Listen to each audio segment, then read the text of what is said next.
We'd like to go ahead and get started. I know that people have planes to catch, and people will leave during the course of the day, so we are completely understanding of that.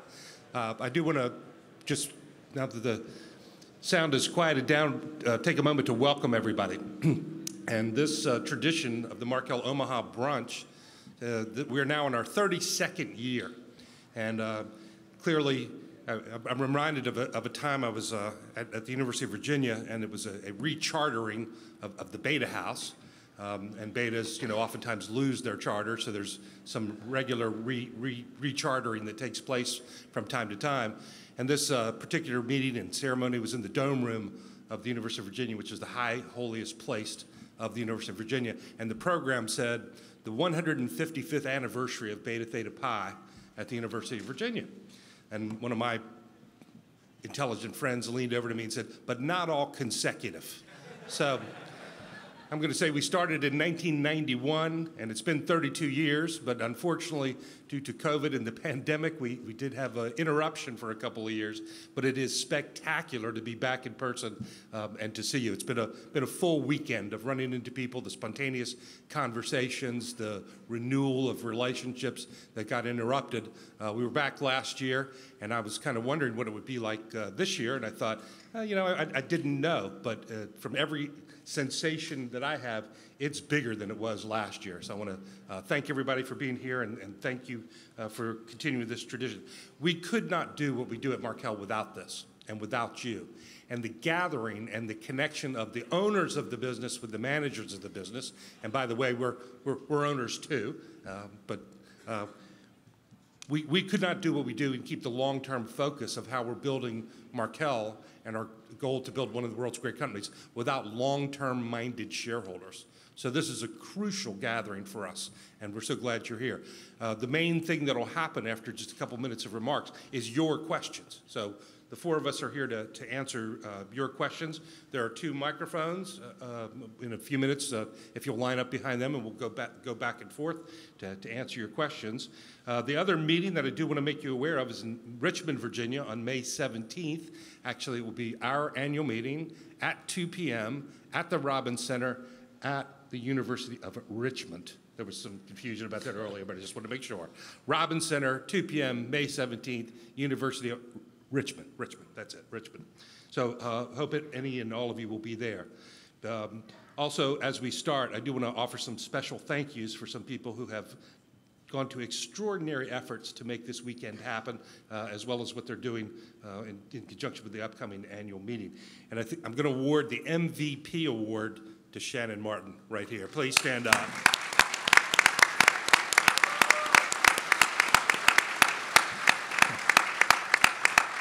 Shannon has been simply extraordinary, and I'll get to some of the circumstances surrounding that in a moment. I think many of you know Cynthia Fetterman, who works with me. Cynthia's out on medical leave at the moment, and it's killing her that she's not here, but Shannon has picked up things and just handled everything. And this crowd has surprised us as to how large it is. So our original plans got adapted, and then readapted and readapted and readapted as recently as I think 6 minutes before the meeting started. So Shannon's been doing that. And Christina Matisse, who started one day before Cynthia went out, has hit the ground running and been a valuable contributor, so I want to thank her. I also want to give you a sense of who we have here from Markel. Something that we think is very important for the culture of the company is to experience this weekend and experience what happens in Omaha and Berkshire. So we have a rotating cast of people we bring through the years, and I'm going to share with you who we have brought this year. It's a long list, so I'll just say who they are, maybe one or two things about them, but we'll keep that moving. Tyler Brown, who works with me on equity investing and investor relations. Yeah, please stand when I call your name. Brad Carnahan, a spectacular accountant who has a keen interest in investing, has demonstrated that in many ways, a wonderful reader. Tommy Clements, who runs our VSC fire protection business. Tommy is nuclear powered, and I mean that literally. He served in the Navy Nuclear Corps and has joined VSE a couple of years ago. He now is the CEO, and VSE is on a tear, and we're delighted to have him part of the team. Brian Costanzo is our Chief Accounting Officer, an Omaha native, so he's part of my Sherpa guide for having come to Omaha for 32 years, but only in limited doses. I can get another layer of depth or two down by talking to Brian. He's in Richmond these days. Bob Cox, Jeremy's deputy, overseeing global insurance operations. Sue Davies is our Chief Human Resources on the insurance side of the business. Mia Finceness, who runs underwriting and claims operations around the globe out of New York. Matt Freeman, who runs our state national business. The next entry says Tom and Susan Gaynor. You'll hear about me later. Susan Gaynor just retired last year as CEO of our Parkland Ventures business and continues to be on the board there, as well as a valuable contributor to all things Markel. You can trust me about that. Dan Gertner, who works with me on the equity and investment side. Meade Grandis, who helps with financial reporting, works for Brian. Richard Grennan, our general counsel. Glenn Harris, who's supervising producer relationships for both our retail and wholesale insurance operations. Matt Johnson, who's one of the key folks helping us on communication and spreading the word and the culture of Markel around the globe, and he does it all over the globe. Gunnar Kreisen, who runs our property book. Amy McCann, who is the general counsel of our Markel Ventures operations. Ryan Oosterhart from New Jersey, who works on our strategy operations. Mike Parsley in overall operations from Richmond, his team with him. Joe Bazzari, Andrew Foltz, Don Kuntz, Mike and Nick Zika. So thank those gentlemen for being here with us today.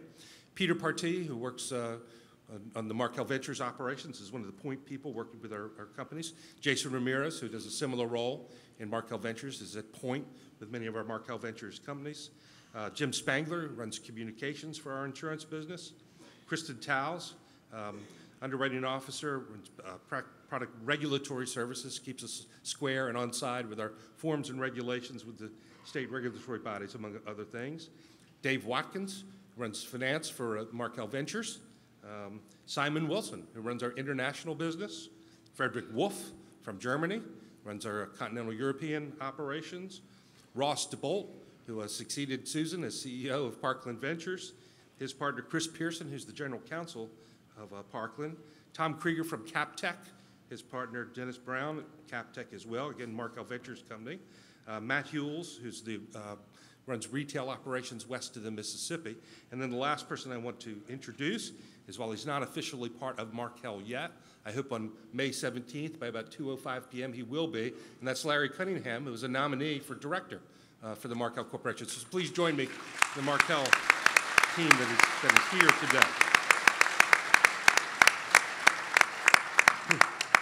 Now, I told you about the people that are here, but I want to tell you about two people who are not here.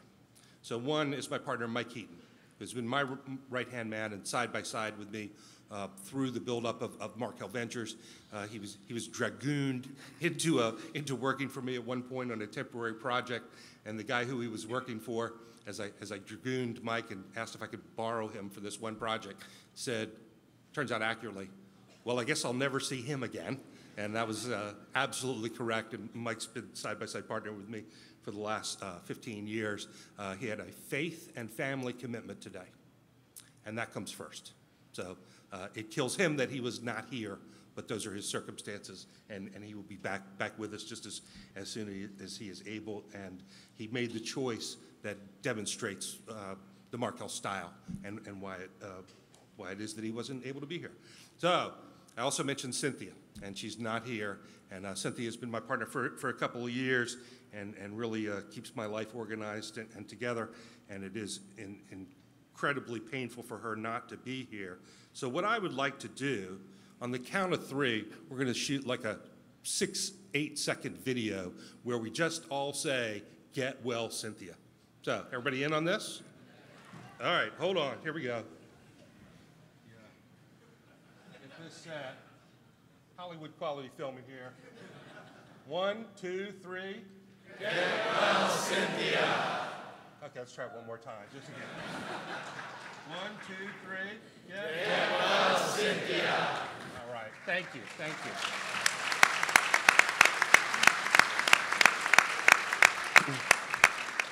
With that, we got a lot that's going on at Markel. Things are well. It's an exciting place to be, a lot of creativity, a lot of energy, a lot of fun.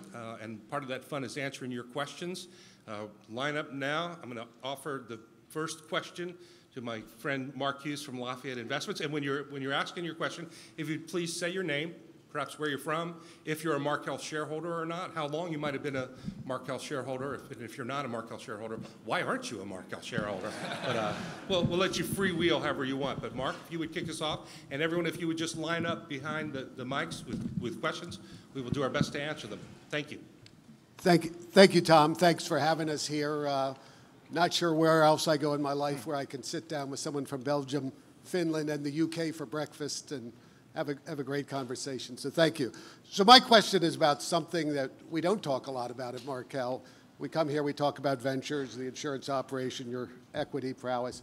But we spend little time talking about the largest item on your balance sheet, your fixed income portfolio. I know it's high quality and it's generally matched to the duration of your insurance liabilities and the like. But could you talk a little bit about what goes into that portfolio? There are, even though it's high quality, selections have to be made between this category, that category of assets. It's just something we don't hear about a lot. So could you talk about the fixed income portfolio a little bit? I will indeed, and let me correct one error before I answer your question. I didn't introduce my panelists on the colleague. I was jumping around. It was in a semi-alphabetical order. So to my immediate right is Terry Gendron, and she joined us about 2 weeks before the first quarter ended. And so if you have any real hard technical questions that require long-term understanding of Markel and some of the culture and the nuances, things that wouldn't be immediately obvious, we'll ask Terry those because she's a fast learner. Jeremy Noble runs our insurance operations. He fills the shoes of Richie Witt, and he's been doing a spectacular job. He's been training for that job for a while and sort of shadowing and running it for a good long while. Officially, January 1, the whole load of the insurance operation is on his shoulders. He's doing a spectacular job. I'm grateful for him. And then Andrew Crowley is president of Markel Ventures these days. And Andrew's been with us since the early days of Markel Ventures and part of the build-up. So I apologize for the stuttered of the introductions there. But with that, let me return to the comments about the fixed income.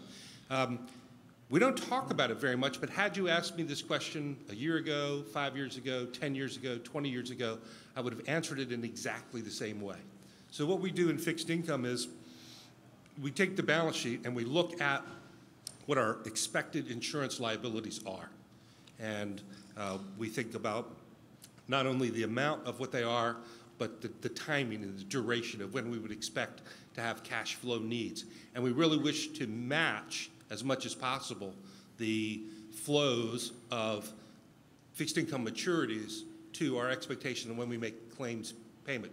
And we really don't want to take credit risk. So that portfolio is dominated by treasuries, governments, agencies, munis, and 99%, I think, is probably rated AAA or better. Every once in a while, we have something that stumbles and falls. Every once in a while, we inherit portfolios of companies that we buy. We would review those investment portfolios, and things that are in the gray zone of perhaps something we would not have bought, but something that we don't object to, we'll let that run off rather than sell it. So there'll be a bit of that in there, but we just try to keep everything matched.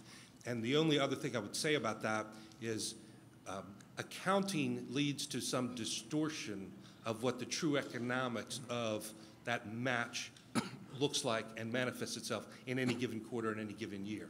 And what I mean by that is on GAAP accounting, our bond portfolio, we mark that to market. So every day at 4 o'clock in the afternoon, boom, there's a number for what that is. Our loss reserves, we don't mark those to market, and we don't discount them except where we were required to by a matter of state laws. So the net present value, so say you're in a period of rising interest rates as we've been here recently, the mark-to-market value of that bond portfolio goes down.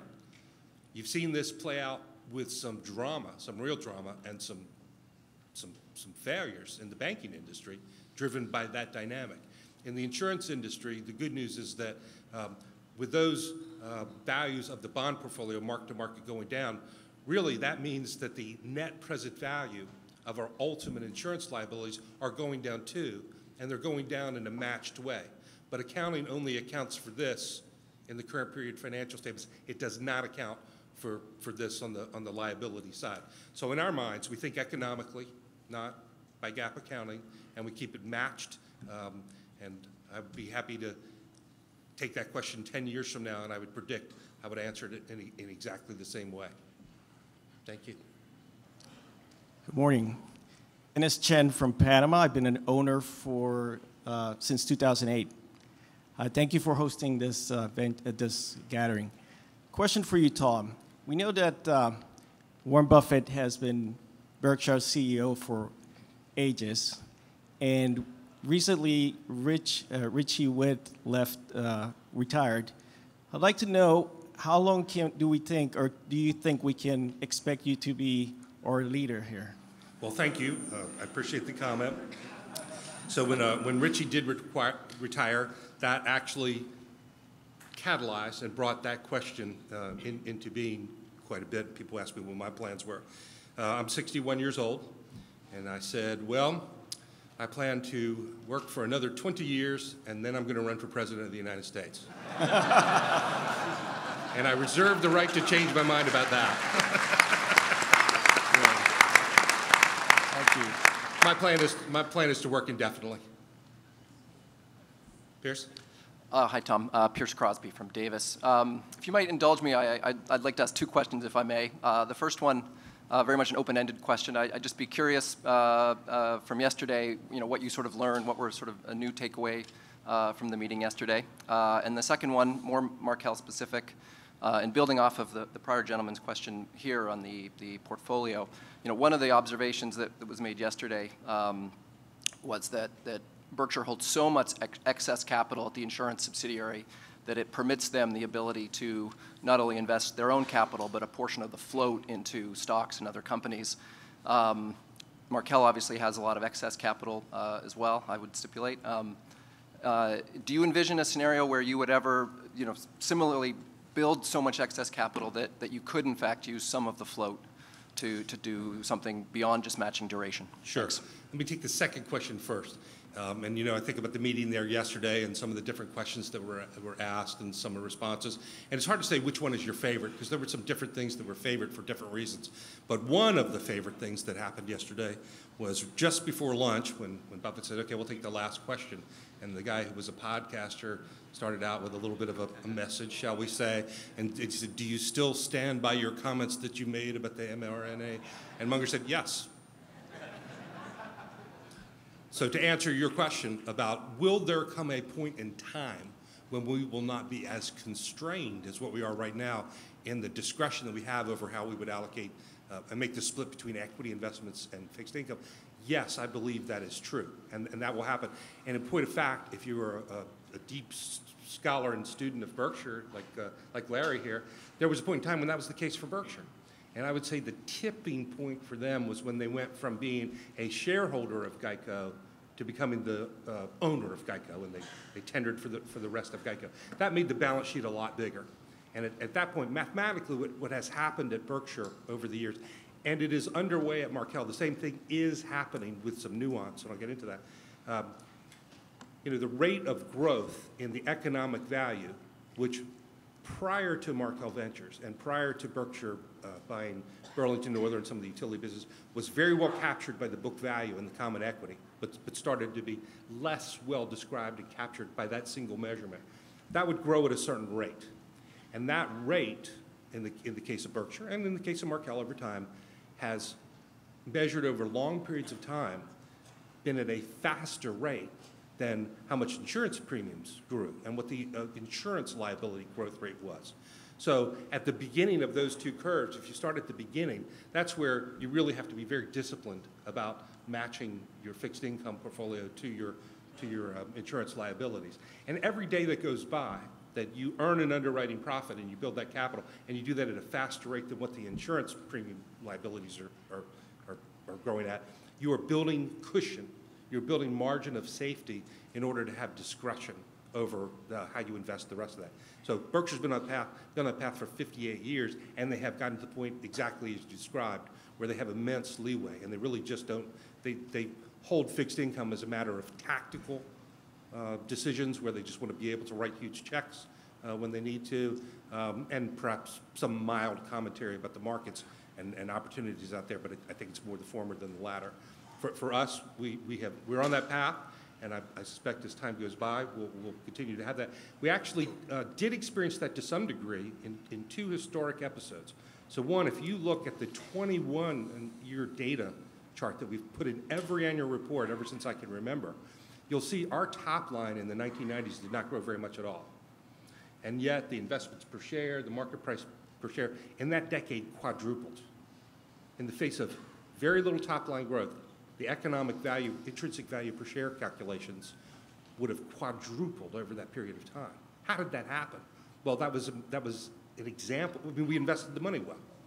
And that's an example of how the economic value can grow even in the face of modest top-line growth. Well, then 9/11 happened. A hard market ensued. The insurance growth rate picked back up again. And that is a very high-class problem to have, that, hey, you want to have capital to support the opportunity to underwrite attractively priced insurance risks. We want to always have the flexibility and the ability to do that.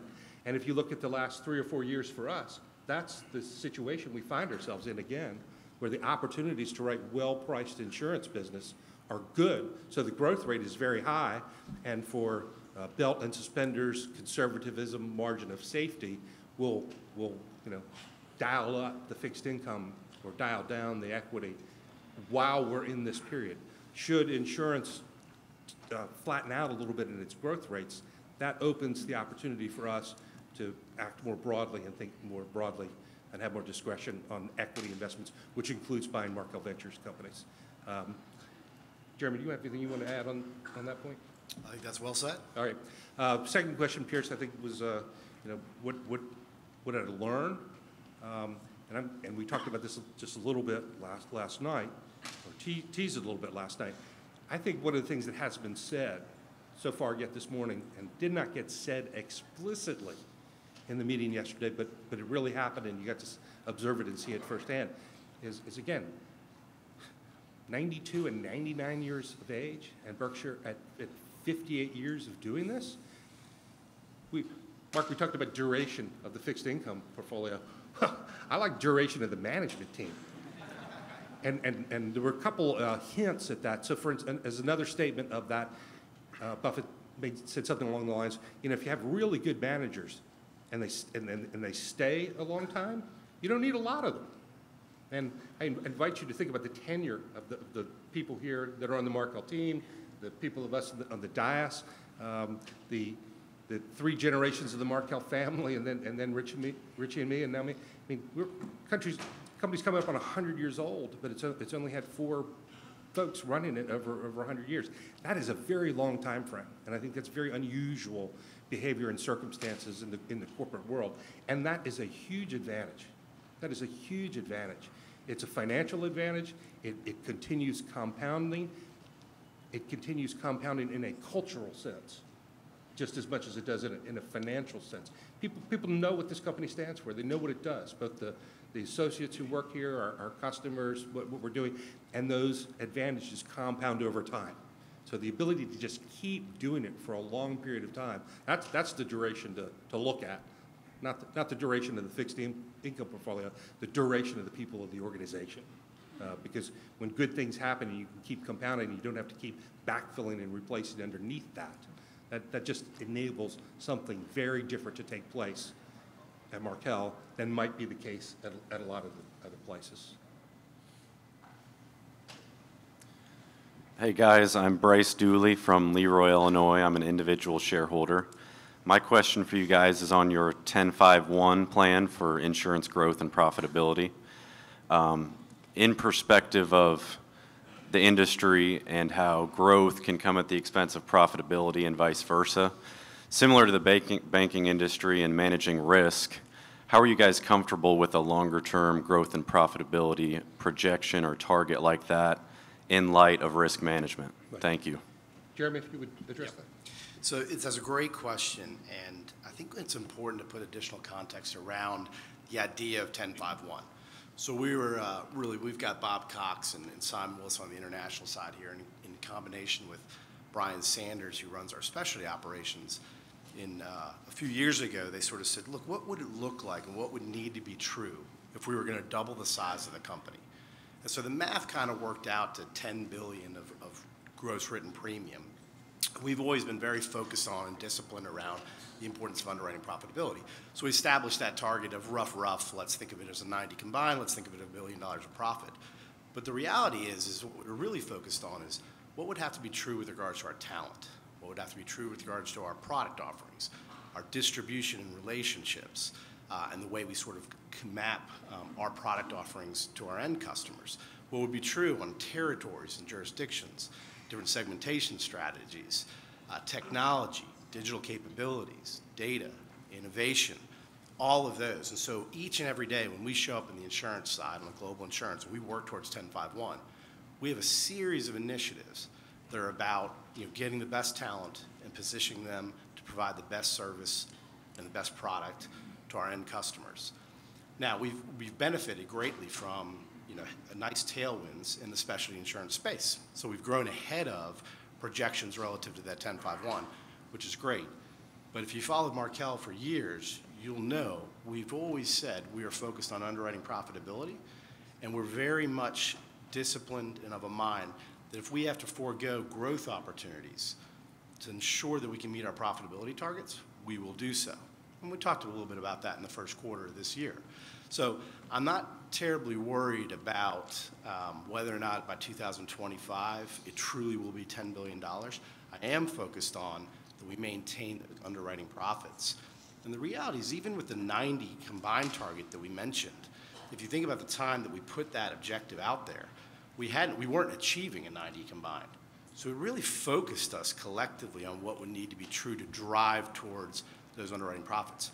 The reality is 10 cents of profit, negative cost float, when you think about we have the equity positions that we capitalize our insurance vehicles with, and now there's actually a benefit of a return on float, that's an incredibly attractive return proposition. But you know what? It's not a bad return proposition at 9 cents or 8 cents or 7 cents either. So we'll be very focused. We're going to manage over the long term. We're going to manage through cycles. But I just think it's really important to understand that 1051 was about so much more than profitable growth. It's about what needed to be true to be at that size and scale. And that's what we want to do. I want to add, and Jeremy answered it very well. In the meeting yesterday, there were some comments made, again, that give me grace on quoting, not correct, but directionally correct. Talked about if you know what somebody's interests are, you can predict what their behavior will be. So let me assure you that none of the people that were introduced from Markel are paid on top-line growth. We're paid on bottom-line profitability and the growth of that over time. And the question is a completely legitimate question, because in the wrong hands, a goal like 1051, and I was just reading a book that sort of showed how not to do it, and it would be something akin to those lines, where if there were incentives set up and budgets set and people didn't get incentives if they didn't meet those top-line goals, you know what? They would meet those top-line goals. That is not the way Markel is set up, and the compensation systems are designed to reward bottom-line profitability, not top-line growth, to flesh out Jeremy's comments. Hi, I'm Jerry Baike, and I'm from Scotts Valley, California, and I'm a longtime holder of both Markel and Berkshire, and also work as an investment analyst, and so we own both of those stocks as core holdings for our clients as well. Because of the disciplined underwriting and also the quality long-term investing approach, we just have a great deal of confidence in the long term of Markel. My question is about the change in GAAP accounting. Several years ago, they put fluctuations of stock and bond market values and running that through the income statement. And Buffett has heavily criticized that as causing misleading income statements now, and the GAAP earnings numbers are he calls them worse than useless. He thinks that they're misleading. And that's why the very first slide yesterday that he put up, he said, for the first quarter, this is our operating earnings results. And I really think that Markel would probably be best to use that kind of metric in terms of reporting its earnings results as well, given the fact that Markel has the same kind of distortions related to those same variables. And so I agree with Buffett that fluctuations in market value of stock and bond holdings probably ought not to be on the income statement. But I like the way he did it and said, this is what I want to emphasize. These are the underlying operating earnings numbers after we back out all of these stock and bond fluctuations. And I also think that the best place for stock and bond fluctuations to be reflected would be on the balance sheet. And that's why I think book value is still an important number too. But that number wasn't on the last press release.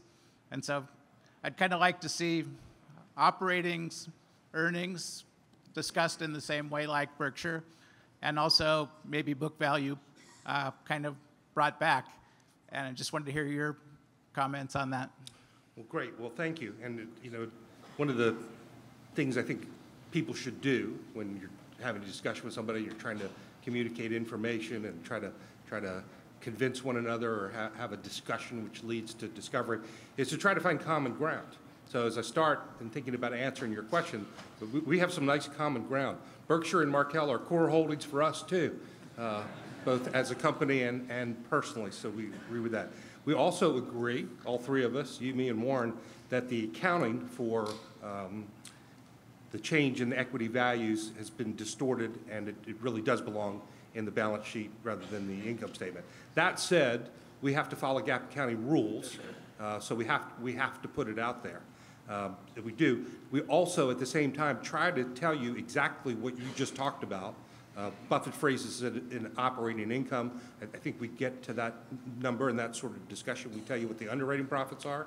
We tell you what the recurring dividend and interest income was. We tell you what the EBITDA of the Markel Ventures operations were. We tell you what the capital spending was, which is the flaw in EBITDA, is that it doesn't consider capital spending. Well, if you look at the change in the cash flow statements, which are part of the financial statements, you can see what the capital expenditures are, and you can see what the what the tax rate is. So we give you all of those components. We add them up a little differently, and we frame it a little differently than what Buffett did yesterday.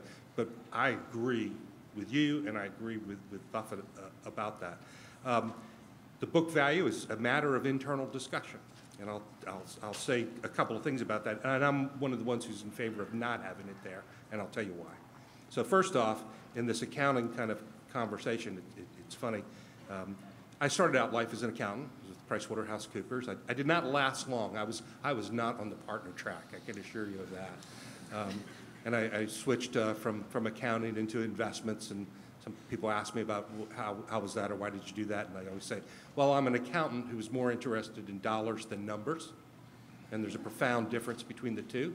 So, but because I took the CPA exam, and because I passed it, and because I practiced as a CPA for a while, not long, but a while, sometimes I find myself, almost against my will, starting a sentence.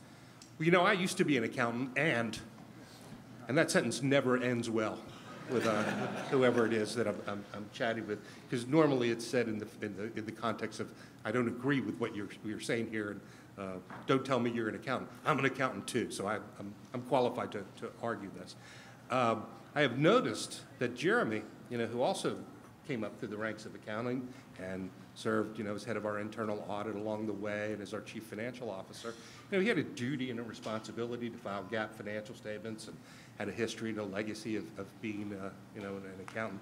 But on January 1, when he took on his new role, you could almost do a 10, 9, 8, 7, 6 sort of countdown before I heard Jeremy saying, well, you know, Tom and I used to be accountants, and so. It took me 25 years. It took Tom like 1. So I hear what you're saying, and There was a George Carlin comedy routine a long time ago where he was sort of mocking and making fun of the local news. And among that riff and that steady thing, he says, and in Major League Baseball last night, the scores were 4-3, 7-5, and in a pitcher's duel, 1-0. Those were the scores. But how much information did he convey? None. He didn't attach to it the name of the teams that had the 1 and the name of the team that had the 0. And unless you know both, you're getting only half the story. And a half-truth is worse than a lie. It is worse than a lie. Buffett yesterday alluded that to some degree, Munger as well, when he was talking about, there's more money to be made in the selling of ideas than in the ideas itself. Because, again, the salesmanship and the promotion that goes along with telling you something that is true, but not the whole truth, that makes and leads to worse decisions than would be the case if you just sort of said that's a lie. So the problem and the challenge with book value is the number is correct, and it is there in our financial statements, and it is reported, and we do talk about it. We don't feature it in the press release because I think it's a statement. Like in the game last night, the score was 7-5. It's there, but there's more to Markel. So because of Markel Ventures and those businesses which are cash flow businesses, those businesses are not well reflected in the book value number. So if you're trying to analyze Markel as a security analyst, and you stop when you calculate the book value, and you apples to apples and think our book value is like that of most other insurance-based entity, that's not a good apples to apples comparison. And the last thing I'll say about this, and again, this comes directly from the tape of one of these, I used to be an accountant, and discussions that were held around Markel. So one of our large holdings is Home Depot, and there was a time in our board meeting where one of our directors was leaning into me about book value and the statements I make about it, so I took the value line page of Home Depot and I blacked out the line. I blacked out all the identifying things that would tell you that it's Home Depot, and tried to just show sort of that tapestry of numbers that you would see in a value line. Well, so Home Depot, when you do that, what you'll see is this is a company where basically the sales go up every year, and the earnings go up every year, and the cash flow goes up every year, and the capital spending is less than the cash flow. I mean, it's a beautiful set of financial numbers to look at. But what you would also see is that for the last, 10, 15 years, the book value per share of Home Depot, which is reported, has been going down, down, down, down, down, to the point these days it's negative.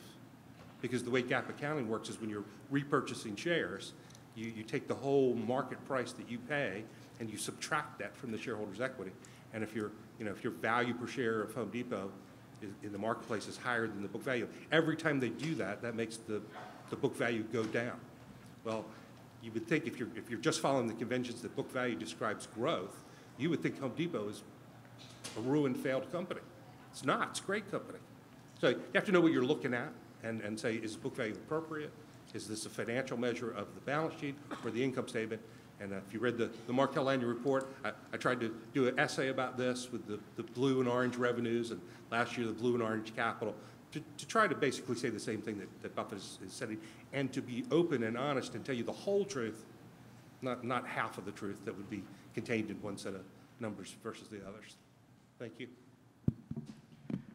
Morning. Ansgar Chang here from Singapore. Thank you for having us. Thank you. My family has been shareholder of Markel and Berkshire for about 20 years now. Very important question here. I'm happy to hear that Berkshire and Markel are core holdings for you guys and for us as well.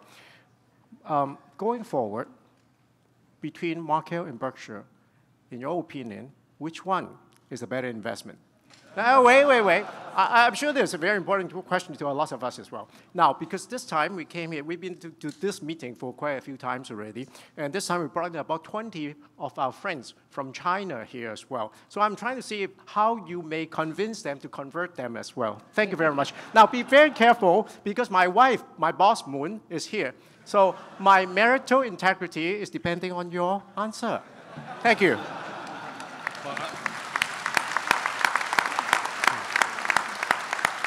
I'm going to pick up exactly where you left off. So I introduced earlier my wife, Susan Gaynor, who was here, and I'm going to say, between Tom and Susan Gaynor, which one is the better gainer? And I'm going to say, that is dangerous ground to tread, either way. And depending on what sort of thing you're looking for, the answer would be different at any given moment. So between Markel and Berkshire, again, personally, for Markel's investments, for our personal investments, those are both huge components of our net worth, and I wouldn't say one is better than the other. They're different than the other. What I would say is that Berkshire has provided a spectacular role model, a spectacular playbook, a spectacular way of learning and understanding that has helped us run our business differently than would have otherwise been the case were it not for the example of Berkshire. And they were further along and first to run this race compared to us, but given the cards we were handed at the points in time we were handed it, we've played that hand to the best of our ability, and we're playing out a similar thesis and way of doing things. Thank you. Ma'am? Hi, I'm Maria Messerli, coming from Switzerland. I'm a private investor and a big fan of what your team is doing. Incredible. I have a question, an easy one. We know that US GAAP accounting standards will provide soon a change in how P&C insurance liabilities are represented on the balance sheet, with discounting rates no longer being locked in. Could you please guide us? What impact should we expect on the Markel's balance sheet and the income statement, at least directionally? And as a consequence, what is the impact on how you value Markel?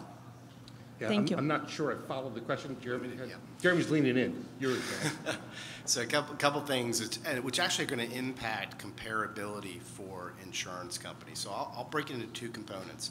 There has been a change with regards to long-duration insurance contracts under U.S. GAAP. Now, that's not a big deal for us because while we do have a little bit of a life and annuity book, it's in runoff. We disclose the impact of that in the first quarter.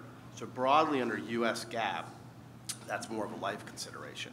Some of what's been captured in the headlines with regards to the P&C is more around IFRS 17 and international accounting standards. So you'll see some of the large global European-based P&C companies talking about how the change in the accounting standards under IFRS will flatter or benefit their combined ratio. And some of those companies are adjusting their targets.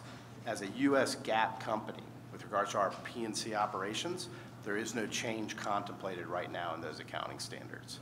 So the way we've been presenting our results will continue to be the way we present our results. But that does impact comparability across the globe. Thank you. Thank you. Sir. Hi, thank you, Tom. This is Daniel Chi from New Jersey. Thank you very much to you and the company for hosting the brunch. I just became a shareholder a few days ago, so a little embarrassed compared to the gentleman ahead of me. Got to start somewhere. Thank you. I'd like to get your view on the current finance and banking sector. As we see the small banks or smaller banks failed one after another. Super guru like Warren and then Charlie, they used to be very excited about the banking sector, the finance sector. Now they seemingly not extremely positive.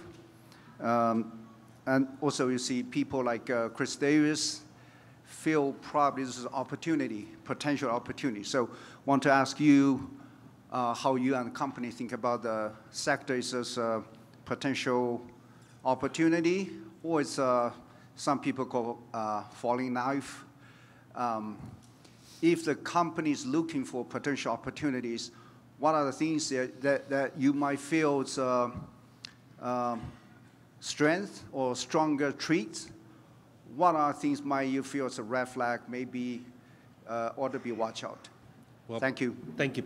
Thank you for the question. And Buffett did address this a fair amount yesterday, and I'll leave his expertise unchallenged. He's both been an active investor and proponent of a lot of banks. Sometimes he withdraws from the sector a bit. If you are a student of financial history at all, the history of banking is that of sort of boom and bust. And these cycles are not new. There's nothing that is happening today that doesn't have pretty tight historical precedent. In fact, I'll recommend one book by Bob Brunner, who's the dean of the Darden School at the University of Virginia, where Andrew is a graduate, called The Panic of 1907. And if you really want to read a book that you can read in an hour and a half, something like that, it's not one of those 700-page academic tomes. It's a very well and tightly written description of what happened in 1907. And if you're trying to understand and come to your own conclusions about what is likely to happen today, you will be much better off in doing your own thinking if you read that book. So I encourage you to do that. The next thing I would say is we have very little opinion about this. We're not massive investors in the sector, so we're not, and we really never have been. So we would have missed several opportunities, but both going up and coming down, it's just not our field of expertise. So I don't have any color to add to that, other than I would recommend Panic of 1907 book to you. Hi, good morning. My name is Daniel Hornstein. I'm a shareholder from Irvine, California since last year. So thank you for hosting this event. You know, as an individual shareholder, things are overwhelming, and the idea to be able to come and ask questions like this is really appreciated. Thank you. Two quick questions. My first question is, with the increase of interest rates, what is the discount rate that you use now when you value companies to acquire them? And as you probably changed that discount rate, has it expanded the horizon of companies that you look at, or has it shrunk that horizon? And second quick question, thank you for the annual report. Could you help us? What is the most important part that I should read this year? So, thank you. I will be delighted to answer both of those questions. So first, about interest rates and what do we use as a discount rate when we're looking at making decisions, economic decisions, whether that's pricing an insurance policy, whether it's buying a new business, whether it's evaluating the securities that we either own already or may own. And I'll do so by telling the story about my middle daughter, who also went to the University of Virginia. And as a side note, because she was so dutiful a daughter, she thought she would study accounting. And she started out, you know, in my footsteps studying accounting, and not too long into the study of accounting, I got a call from her, and she said, "Daddy, would it break your heart if I switched over to finance?" And I said, "No, honey. You have my full and complete utter blessing. Go." So she started down the path of studying finance, and in one of the keystone courses in the finance curriculum in the modern academy, you would calculate the weighted average cost of capital, and the WACC, which is sort of the discount rate you would use to look at something. And this was a group project, and I can assure you she was never that much of a fan of group projects because she was very diligent and had a free rider problem if you want to introduce other economic concepts. But this group project and 36 straight hours of being awake and turning in this paper and answering and whatnot, and the WACC, according to this group project that she did, was 10.174% or something like that. She handed in the paper and got her grade back, got an A on it. But she then said, "Well, Daddy, let me ask you this. When you're looking at stuff, what do you use as your WACC?" And I said, "About 10%. It made her cry. So she had the temerity to approach her professor after that. And she goes up to him and she says, "You know, I asked my dad about sort of the WACC and how he does things, and he's kind of been okay at doing that over his lifetime. That's what he does. And when I asked him, he said, about 10%. And the professor looked at her, and I give the guy credit because he said, "You know, your dad is right, but we just don't know how to teach that." That's a good answer. 10% it is then. Thank you. So the current rate we would use, I mean, we've always wanted, I mean, when I started in 1990, you could get 7, 8, 9% on the 10-year Treasury. Yeah. So our cost of capital that we looked at things really was probably 14, 15, 16% is the way we would have thought about it. When that era passed and interest rates went down to maybe the 10 years being at 4, 5, 6%, think of that, almost like the geological era, layers of a sediment, the Pleistocene era or whatever that was, 4, 5, 6%. You know, we would have thought 10, 11, 12% is the range of what we would have looked at. When interest rates got down to 0 or negative in continental Europe, we still tried to hold the line in our mind at 10% and just think, historically, it's just hard to think it's going to last, such that you would make long-term decisions based on a base rate of 0 or negative. Just didn't think that. So we really tried to hold firm to the notion of 10%. Now that 10% is getting easier and easier to think, that really is where the line is, and it's probably 10 or 12% is what we would have in our mind as we look at things going forward. And then, the annual report, the most important things to read. Well, I would hope you would read the letter. That's the attempt to try to add color, context, nuance, information, understanding, texture to the numbers that are there. And I write that. That's not outsourced. The only editor of it is, one of those other gainers that's in the room here. So that's pretty unvarnished. And I enjoy having fights with accountants about what we can say and what we can't say and how we do it, but I would hope you would read that. And then the 2 tables of numbers that I would recommend, and we do this every year, and not only is this the most important thing to look at this year, this is the most important thing that you should look at every single year, and one of the things you should do is check that it's still there. Because I think this is a truth-telling exercise to have the 21-year table of what we think the key numbers and the most important numbers are, and we write that and we put that in the annual report every year as a mirror for ourselves as managers of the organization, in addition to communicating to you, the owners. And then the second thing, and this again speaks to some of the challenges of GAAP accounting, the good news is in GAAP accounting, if you stretch out the time horizons, it gets truer and truer. So it moves from being a half-truth to a 5/8 truth, and then a 3/4 truth, and then a 7/8 truth. And again, if you're looking at it over 20 years, it's a 31/32 truth. And so in a salute to that, where I put the couple of statistics in the 5-year buckets and say, instead of presenting this year by year, what if our measurement period was 5 years? Sort of like a low mid-end scotch. You get 5 years of maturing in the barrels before you think about making judgments about what's in that cask or not. So those are the 3 things that I would look at in addition to the financial statements themselves to concentrate on in the annual report. Sir. Hi, good morning. I'm Luis Torres from Barcelona, from Spain. I serve in the board of directors of Koala Capital SICAP, which is a hedge fund also based in Barcelona. We currently do not hold Markel, but I'm a long-time shareholder. Well, first of all, let me congratulate you for the appointment of Mr. Cunningham at the board. I mean, we hold Constellation Software as our first position, and since he was appointed in the board of Constellation, the share just skyrocketed, so hopefully it happens the same. Actually, my first question was just regarding the discount rate, and maybe if you just can share with us your long-term expectations regarding inflation, just to complete this question. And also, my second question is related with, I mean, you recently approved a repurchase program, and I wanted to ask about the capital allocation process in which you excel. Yesterday, Buffett reminded us that capital allocation is a 2-man show, and I would like to know your thoughts on how you do things at Markel. And thank you again for having this opportunity to ask you questions. Well, thank you. It's an honor. Well, we'll try to address this. One, on inflation, well, there is some. And one of my friends says, actually what we have and we're experiencing is an era of inflation. And so it appears that there's inflation in the things you're trying to buy and deflation in the things you already own. So that's a pretty rugged environment in which to operate and navigate, but there's elements of things like that.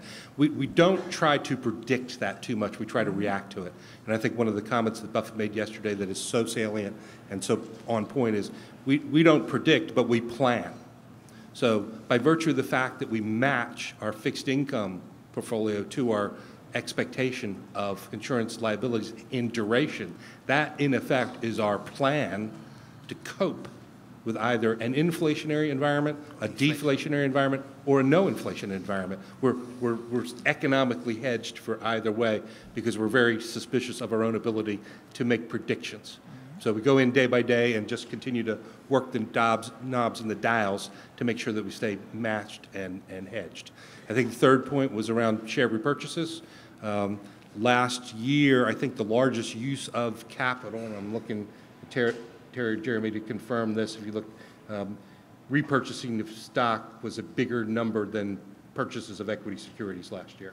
So yeah, repurchasing Markel stock was the #1 use of capital that we did last year. And again, that's us thinking about what we think the intrinsic value of the company is. We divide that by the number of shares. We pencil that out to what it is on a per share basis, and we compare that to the market price per share. And if there seems to be a large discount and we're generating cash, the business is going well, and we have excess capital, well, then we're going to repurchase some shares, and that's what we're doing. That responsibility would largely sit with me, but it is certainly communicated with the other people at this table and our board to make sure that everybody's on the same page. Thank you. Thank you. Thank you very much for having us this morning. My name is Sam Canary. I'm from Worcester, Mass. My kids, my 11-month-old and my 2.5-year-old, are shareholders in their custodial accounts. And so I look at this article by Jason Zweig in the year 2048 ideally is only about a quarter of the way through their holding period with Markel.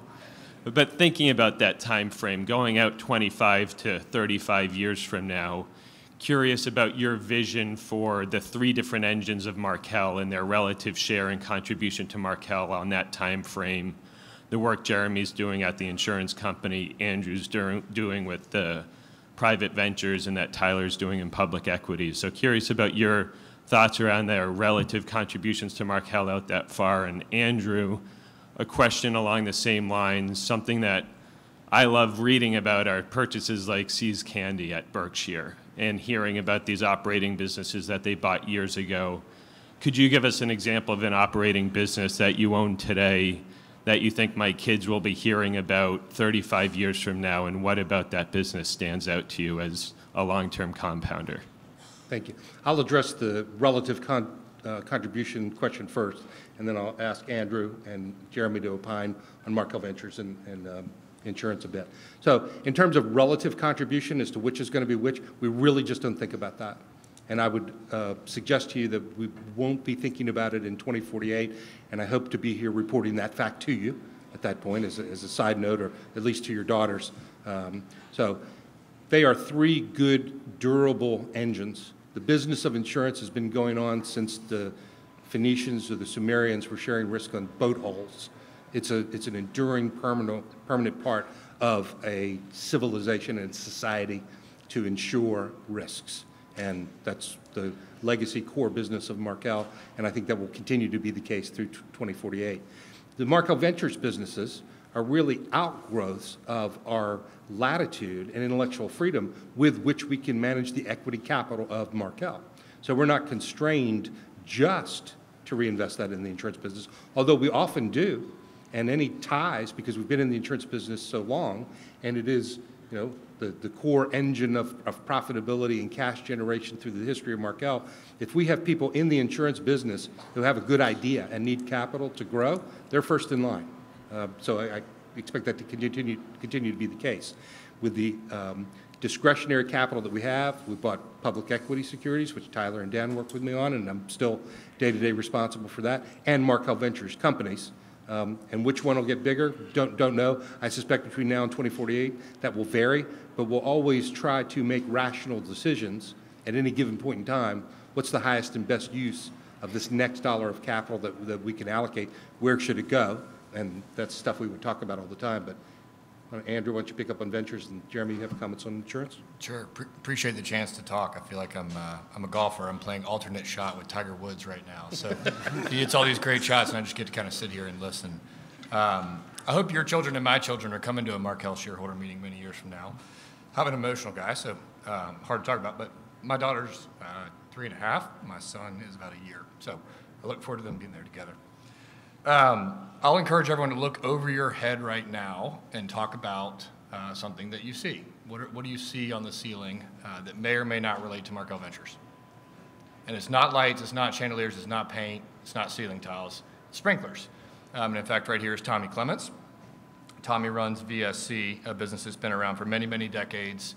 As you all know, fire protection is an important part of both your life, the insurance industry, construction, everything we do. We've seen more and more need for fire protection solutions over time. I would expect that to continue. And Tommy's taken the reins this past year of the business. He's done a beautiful job. He's got a huge appetite for growth. It's an absolute shining star within our family. I singled Tommy out not because he's the only one that I could say that about, but he is here, and I know he would call me out if I didn't. But it's a wonderful, wonderful company. Not only do we install these sprinklers, we inspect, we test, and we maintain them as well. So we have both a construction dimension as well as a recurring revenue aspect. That industry is full of a lot of tourist capital today. A lot of private equity firms are in it as well. While that can make certain things about it difficult, I think it accrues to our benefit long term. So I would hope that we're talking about VSC. I'll also add that if I asked you to talk about which of your 2 children would we be talking about in the future, I think you'd have a hard time picking. We have 19 businesses in Markel Ventures, so I could have told a similar story about any one of them. Thank you. Jeremy? Yeah, maybe just briefly on the insurance side. You know, as this, and this really highlights, I think, the architecture of the wider Markel Corporation. So our goal over the long term is to continue to grow profitably. And if we continue to do that the way that we've done in the past, it's helped propel the other engines. So clearly the investment engine is embedded and is an important component part that benefits from the growth of insurance over time. And those returns on capital generated by both the underwriting operations as well as on the investment portfolio has created and generated capital that we can deploy into the Markel Ventures. So it's all really interconnected, and it helps sort of grow over time. So I think in 25 years out, to Tom's point, all 3 engines will continue to grow and benefit from one another. And our job, I think, on the insurance side is to continue to sort of see that strong cash flow production, strong generation of returns on capital, to then give Tom, who has a 360-degree view of capital allocation, and we have this wide range of ways we can deploy that capital and just continue to build and do what we've been doing for a long time.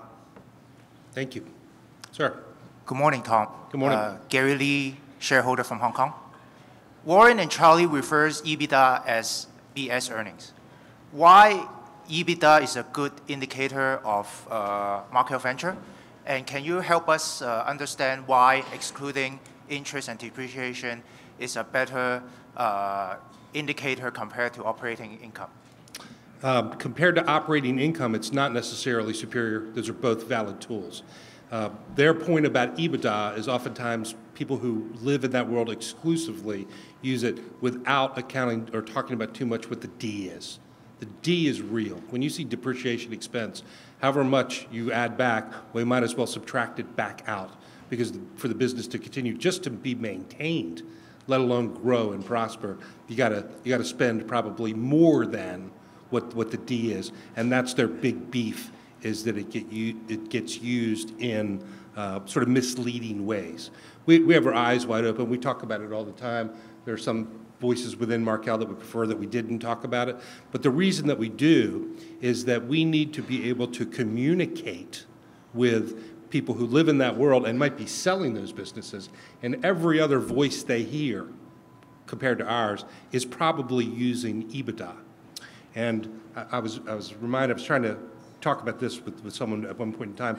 So for many, many years, and I don't know how long this started or how long it went on, but roughly from the time that maybe Lyndon Johnson was president up through, I don't know, went to Carter or somebody like that. So for several U.S. administrations, the Soviet Union had an ambassador to the U.S. named Anatoly Dobrynin. And Anatoly Dobrynin was an extraordinary individual because he was completely Soviet and completely Russian. All the training, all of the ways of thinking, all of the adherence to the Russian way that they wanted things done. But he had lived so much of his life in the United States that he had an intuitive and seasoned understanding of the West and what the American point of view was. And Anatoly Dobrynin served an immensely productive role as being a bridge that was able to understand both cultures and both mindsets and foster communication between the two. We could use some people like that, and Buffett talked about that, in today's world, who are able to bridge gaps that are in need of bridges, shall we say. So EBITDA in and of itself is somewhat of a bridge. It is an ambassadorial diplomatic language that enables us to communicate and talk with somebody who is thinking about selling a business on an apples-to-apples way, both in the conversations that we have with them and conversations they may be having with other people. So in a perfect world, we would just use operating income. Well, I wouldn't say just, because no one number ever tells the whole story. That gets back to that half-truth kind of thing. But as a component of things that go into understanding, we're not slavish followers of Warren and Charlie. We respect them. But there are some points where we do have a little bit of a difference, and this would be one where our circumstances, being younger in the curve, force us to act in an ambassadorial fashion that they might have grown past. Thank you. Thank you. Good morning, and thank you for hosting, as always. My name is Dave Sather. I run a registered investment advisory firm, Sather Financial Group, in Victoria, Texas. I am a shareholder as well as a client. This week is my 24th anniversary for my firm, and we have never had an E&O claim on our policy. I'd like to think we're doing our part to boost profits at Markel. Thank you, and as I will say to everybody who kind of mentions the cost of insurance, the immediate reaction I have is I look you straight in the eye, and I say, with absolute 100% sincerity, I hope that every penny you spend on insurance is wasted. Us too. And that's win-win for both of us, so God bless you. Absolutely. So thank you for circulating the Wall Street Journal article and teaching practical investing and business skills to the next generation. For the last 14 years, I've taught a similar program, a student-managed investment fund, at my alma mater, Texas Lutheran University in Seguin, Texas. With a student population of 1,300 in a town of 30,000, amazingly, we are not considered one of the powerhouse schools. And yet, the students in our program have outperformed the S&P 500 by 1.14 percentage points per year for 14 years. Cumulative outperformance of 218 points. I'm a little proud. This opportunity, thank you. This opportunity has been one of the greatest opportunities of my career to be in a classroom and to see the future. And there's a good future given the talent that's out there. Along the way, there's been many unexpected outcomes that often bring occasional grimace, but mostly smiles on my face. So 2 questions for you today. Can you discuss some of your favorite or most unusual outcomes from sponsoring the programs that you do? And number 2, how has Markel been able to cultivate talent or benefit from sponsorship of these programs? Well, great, and mostly the answers to those questions will come in the future because we just got started. So we have had 3 meetings at UVA so far. They've made their picks, and the bets are down for that 2048 horse race at UVA. Also, we've had 2 meetings at Delaware State because we're doing it at both UVA and Delaware State. 2 meetings, and they've made their picks as well. It'll be a while before the results start to come in. But to your point, qualitatively, the joy that's involved in interacting with students and reframing things to think about things 25 years at a time as opposed to 1 quarter at a time, that I'm sure is part of what drives you as well. So as for magic moments so far, one of my favorites was when we started at Delaware State, and the woman was referred to in the Wall Street Journal article. I think her name was Tiffany Gray. She's a senior there. And when I had the first meeting, it was with the president of Delaware State. They had the business school, a couple professors, and some hand-picked students that they brought in to sit over the lunch table and sketch out the idea. And her reaction was, you could see immediately the light went off in her eyes that she got it. And she says, well, I'm a senior, and it's already March, so I don't know if we're going to get this done this year, but I can't wait to come back after I graduate as a mentor and a contributor. So to have those kinds of moments, which I think are the first of many, for the students to have exposure to the people who come in and give a talk, and Chris Davis, who I think might be with us here this morning, or he might be invited to a better brunch than this one, but okay. Chris was one of the speakers and has indicated his support of the program. Mark Hughes, who was the first questioner, also gave a talk, and we'll try to invite people to one talk a month at both UVA and Delaware State. And by the way, two things. One, we would not. While I had the idea, I'm sort of oftentimes the idea person, but I'm not very good at doing it, which is one of the reasons I'm married to Susan. She was a chemical engineer by training, so she's the doer of the Gaynor family, and the people who have introduced just do so much to do things. So special thank you to Tyler Brown, who really stayed down and was dogged in his preparation of the documents and getting the details done and chasing after things in order to get this established. It would not have happened without him, and the ongoing success of it won't happen without his continued participation. So here's what I would say. You're busy with your class, but if any of the rest of you are interested in this, and there's copies of the journal article in there, and you would like to be a contributor or speaker and get plugged in, let us know, because there's room for any contributor. No question about that whatsoever. Speakers, we'll meet 5 or 6 times a year in 2 places, so we'll be filling out a baseball lineup card with 9 or 10 names on it, depending on whether you're in the American League or the National League. But I would love for the values represented by the investors in this room to check in on this. So email me, email Tyler, indicate your interest, and we would love to have folks like you participate. Thank you. Thanks. Sir. Hey, good morning. Nick Appola. I've been a shareholder since 2021 from Boston. In the last 18 months, equity multiples have corrected somewhat from historically elevated levels, and paired with a lot of nominal growth in that time as well, many U.S. companies now trade at multiples that are within normal ranges relative to history and relative to interest rates, especially if you look beyond the top 10 or so largest S&P companies. However, there's a prevailing fear among investors that margins are still historically high, and therefore equity is still overvalued. Your ventures unit just reported strong sales and earnings growth. And I'm wondering, based on your purview within your 19 companies, as well as the public companies that you study, if you feel current margin levels are sustainable or inflated. So the question, I think, is about margin levels, both in the public company portfolio and in the Markel Ventures businesses. I think, and Andrew can contribute his point of view on this as well, since he oversees the Ventures group. Margins have been pretty good.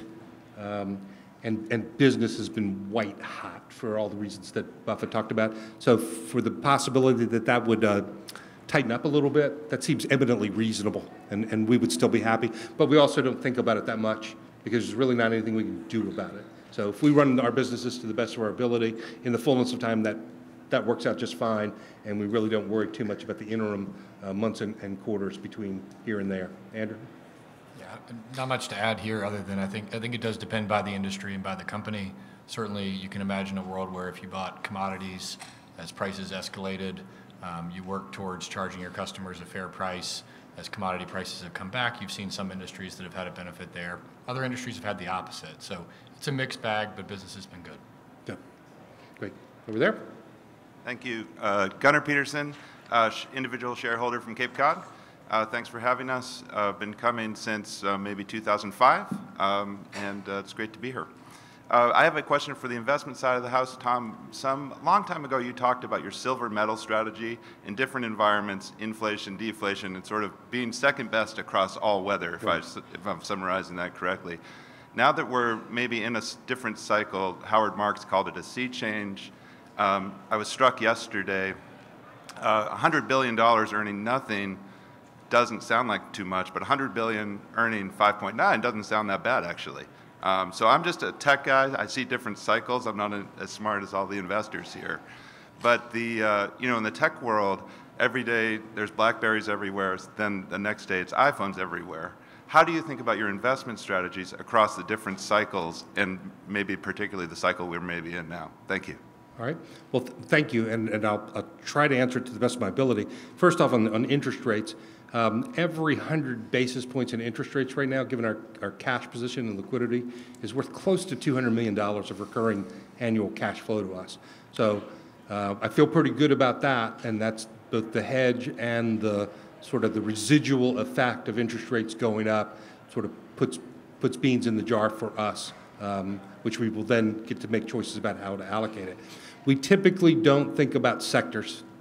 We think about individual businesses, individual companies, individual management teams, and that can result in us, through that process, seeming to have very little of something in a sector or a lot in a sector, but it wasn't because we had a sector mindset or a sector bias or a sector bet. It was things were picked one at a time, bottom up, and our business, our investment portfolio, our cash provides such diversification and such stability underneath the foundation that the risk that we would get overweighted in a dramatic way in one place or another and pick up some idiosyncratic risk, that's not too big of a factor for us. So we just go to work every day, we count the cash, we see what would be a logical choice to do with that, whether it's to reinvest in the businesses we already have, find a publicly traded security, be an equity or bond that makes sense to us, or repurchase or buy a new business in insurance or ventures, or repurchase our own stock. That's what we're going to do today. And some days we do all four. Thank you. Thank you. Hi, Tobias Schober here from Austria, probably a prospective shareholder. First, I want to thank you. I'm enormously grateful that you share your knowledge with all of us here. Buffett mentioned that Berkshire's float is structured in a way that it will not decrease by more than 3% in any given year.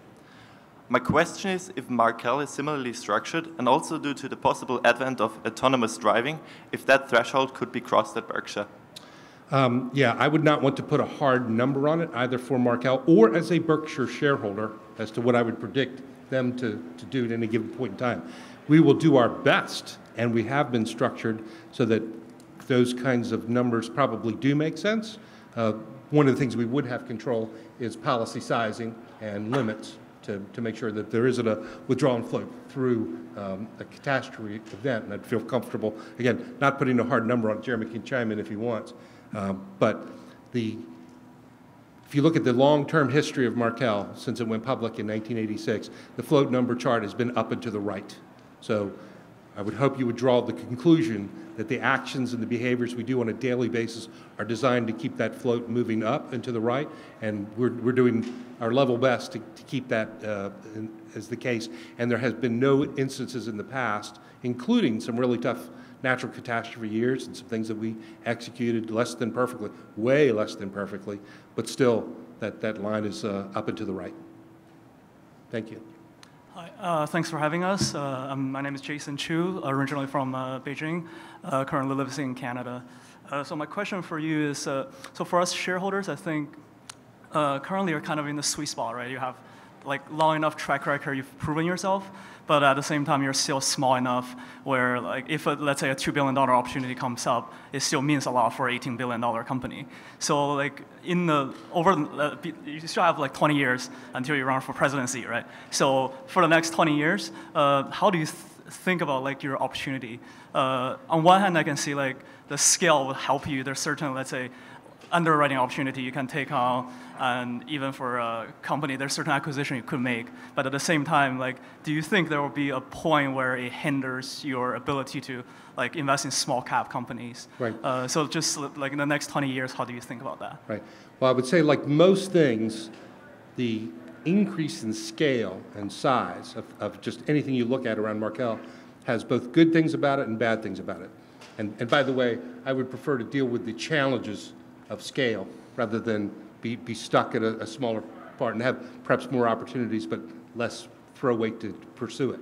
So it would be the case, for instance, in the credibility we have in our insurance operations to put out policy limits and be a credible insurer of larger and larger units. That would have been extraordinarily difficult and silly for us 30, 40 years ago when Markel was starting out, and the total market cap of the company was $40 million compared to $17, $18 billion that it is today. We are a much more credible partner. And so that scale, both financially and geographically, to operate all around the world as we do now, that's just getting started. And the scale creates more opportunities as time goes by. Similarly, on ventures, the things we get to look at and the things we get to see because of the credibility we have built by doing one thing at a time, building that wall one brick at a time, and getting a bigger and bigger wall as time goes by. Yes, there are some, in fact, there have been hallway conversations and delightful interactions here where somebody's approached me about seems like a very interesting business, but it's just too small. We can't do that. Now, one of the things that we can do, and again, Tommy Clements of VSC would be a great example of this. So a couple of years ago, we did the VSC deal with VSC. Now, one of the great things that has happened is that VSC, he knows people that I don't know. He exists in an industry and has industry knowledge that neither Andrew or I have. And it is a cold, hard fact that they have used that knowledge, and acquisitions have been pursued at the VSC level, not the overall Markel level, which can appropriately apply capital to the size and scale of what VSC is. And the beautiful thing, again, about the architecture of the Markel system, and Tommy would be the first to say this, is that when he finds something that might be a little bigger than what they could do on their balance sheet, guess what? The phone rings, and hey, Andrew, hey, Peter, it's Tommy. Got something that I found that y'all might be interested in. So the part of the scale and part of the opportunity that happens as you grow is that our network and the people that are connected to Markel continue to scale and grow as well. So yes, while that constrains our ability to buy some size, small cap stocks or businesses, it also at the same time creates opportunities on the other hand. Thank you. Sir. Hi, thank you. I'm Dominic Evans from Polar Capital in London, UK. We've been long-term shareholders in Markel. Thanks to all the Markel team. It's great to be here again. I really appreciate it. One of the things, Tom, that we particularly enjoy when listening and learning from you is that you like to simplify concepts. So I thought it might be interesting in the present company to ask a little bit about your high-level thinking from the annual letter where you talked about the calculation of intrinsic value of Markel and how you use the concept of simplification more broadly in your investing approach. And apologies, I have a quick second question that I warned you I was going to ask, and it's been really gratifying to watch the success and growth of the ventures business and meet lots of the CEOs at this event. Thinking that your phone might start to ring a little bit more going forward, it'd be interesting to hear a little bit about what ideas and business models you're currently thinking and learning about as part of your continual learning process. Thank you. Well, thank you. I think part of the first part of the question was about simplification and just not overcomplicating. Yes, I'm a simple person and just an accountant, and numbers have to add up through addition, subtraction, multiplication, and division, not doing derivatives or a higher math in order for an idea to make sense to me or not. And I would like to think, again, given the experience that exists in this room at this point, if any random three-person sample were taken out of this room and an idea or a notion or a business or a stock or an insurance risk proposition came up and we were just sitting over the lunch table and eating a sandwich and talking about it, I think we would come to largely similar conclusions, if any three of us, because the principles are so basic. And in the world of equity, we've talked about it for years and years again, like the fixed income answer, this is a consistent answer. So what do we look for when we're looking at anything, whether it's a business or a stock? Well, we want a profitable business that makes good returns on capital and doesn't use too much debt to do it. And the reason for that is, if it's not profitable, it's not going to stay in business. So in order for us to be able to serve our customers, and in fact, in the realm of insurance, we often make promises that, look, if something bad happens to you next year or 5 years now or 10 years from now, we will be there in a financially worthy condition to be able to make your loss whole. So that long-term point of view, you have to be profitable to stay in business, and you can't use too much leverage. And I'm not saying zero leverage. I'm saying not too much, because leverage is a dual-edged sword. And while it improves returns on equity normally, it can cause you to be put in a very difficult spot where if you have a great 100-year plan, but in year 1, month 3, week 2, day 4, you can't pay your bills, or you've got an interest bill, your whole 100-year plan can collapse. So we don't want to expose ourselves to that risk. Buffett talked about being on the other side of that trade a bit as one of the opportunity sets for Berkshire, and we agree with that. Second thing is we want management teams. We don't know how to run these businesses. We need Tommy. to run the business, Tommy and his team. So management teams with equal measures of talent and integrity. We need Ross DeVolt to be running Parkland. They need to be talented enough to get the job done, and they need to tell us the truth. And if you have one without the other, it's worthless. If they have integrity but no talent, they may be nice people and we like them and we get along and all that, but they're not getting the job done. And that doesn't do anybody any good. If they're talented and doing very well but not telling us the truth, that's not going to end well for us. We will lose in that circumstance. So we view things through that lens. Third thing we think about, and this is underlying much of the conversation we're having, is what's the capital allocation opportunity? What's the reinvestment rate? Can we take the earnings of this business that they're making and reinvest that business back in the business and help it grow? Or is all the capital that they can use productively out there, and that money should be dividended back to Richmond, and we'll reallocate it somewhere else? You know, we think about things like that. And then fourth and final notion is price, valuation.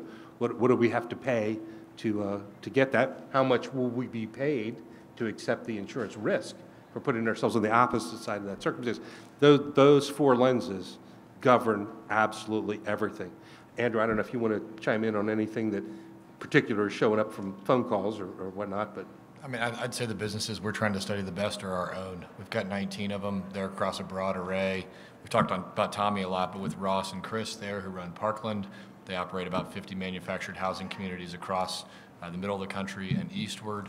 That's a large industry. There's been a lot of capital put towards it. Some people are going to make mistakes there. We look forward to capitalizing on those. Tom Krieger, Dennis Bowen are here from CapTech Consulting, world-class IT consulting firm, world-class. If you haven't heard of it today, you will in the future.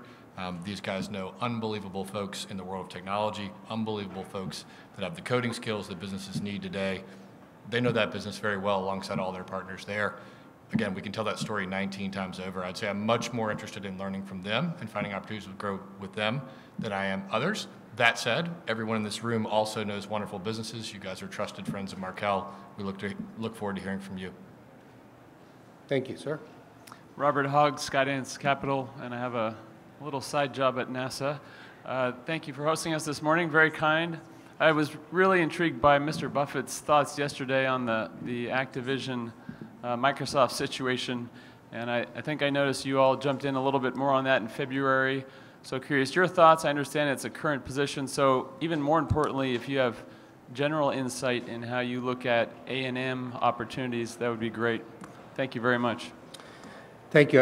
The doors were opening and closing, so again, I'm not sure that I heard. I think the notion of buying a little more Activision that showed up in the 13F. Yeah, Activision and Microsoft merger or acquisition, and just if you have insight into generally how you attack or look at interesting situations like that, that would be really insightful. Thank you. Sure. Well, in fact, so we are pretty substantial holders of Microsoft. It's one of our larger holdings. We bought some Activision, and the way we would think about something like this, and Dan Gertner was really on point on this, is that if that deal went through, there was an opportunity to pick up sort of the deal arbitrage profitability that you would normally have. So that's one thing. And again, we've been in the position where we've had a fair amount of cash around and some excess capital. So that was a good use of doing sort of deal arbitrage, which is something Buffett has done since he was a teenager, probably.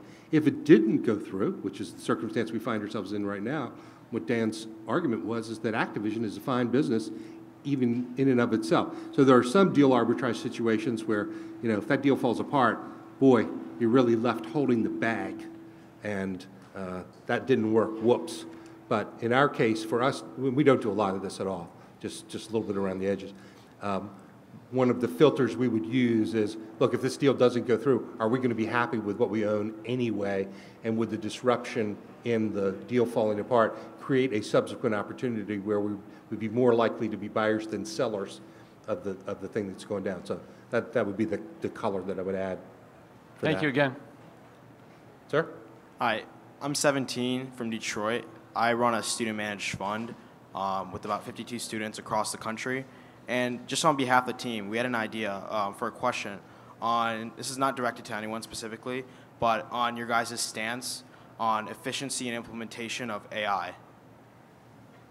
So the question is about AI, and what I would say is that AI is yet to be understood or determined as to what the effects will be, not only on the insurance business, but all of our businesses, all of our lives. We simply don't know, and we don't offer any predictions that would suggest any kind of expertise. Point number two, it is real, and we have no sense of Luddite denial of what the possible implications might be of AI as it develops. So from those first 2 points, the logical thing is point three, keep your eyes open, keep your heads up, look to our partners at CapTech to keep us kind of informed and in the loop. Keep your eyes open to our vendors who we work with, who are full-time 24/7 in this world, and they will come to us with ideas, projects, solutions that'll make things better, and just do your very, very best to be on your feet and adapt quickly as circumstances change. We are not going to suggest that we are going to be pioneers or figure this out and have a competitive advantage that comes because we know something about AI that other people don't. I don't think that's realistic. But what will be known about AI and the way it works, I think we will put ourselves in position to access that and use the tools that are created to the best of our ability and go about it quickly. Don't drag your feet on these sorts of things in order to be competitive and keep up with whatever the world throws at us. Thank you. One more quick thing. Hi, my name is... Sorry, just a quick question. Okay. We're still pretty young people, and we just had a quick idea. What have you learned on how people think? I'm sorry, I'm having trouble hearing. What have you learned on how people think and how people think in general? Just some advice. Well, I just think you should read, and read broadly, not just narrowly. There are certain technical levels of understanding at the 101 levels, but after that, I think you should expose yourself to great works of literature. I think you should study history. I think you should study psychology. I think you should study art. I think you should study athletics. I think you should study military history. And anything you do that touches any of those bases or others that I can't think of off the top of my head will add to your cumulative knowledge. And cumulative knowledge in the natural intelligence of a human being morphs into some force multiplied thing that you can describe as wisdom.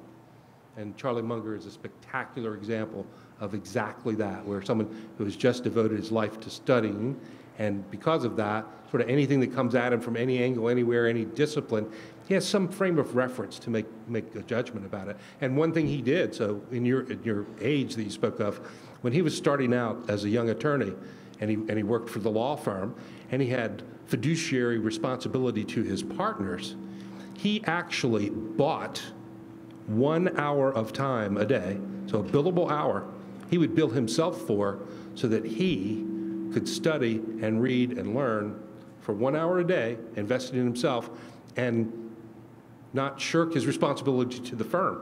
And I just think that is this. How many other people do you know that would do something like that? It's a thin list. Many.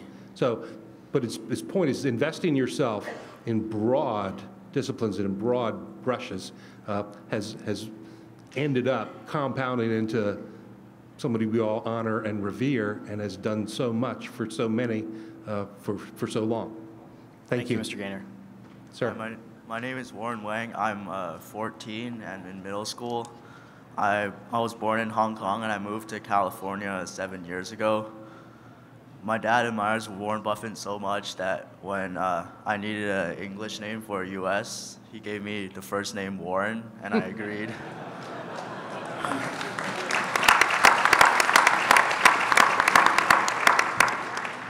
My father also told me that your company, Markel, will be the next Berkshire Hathaway.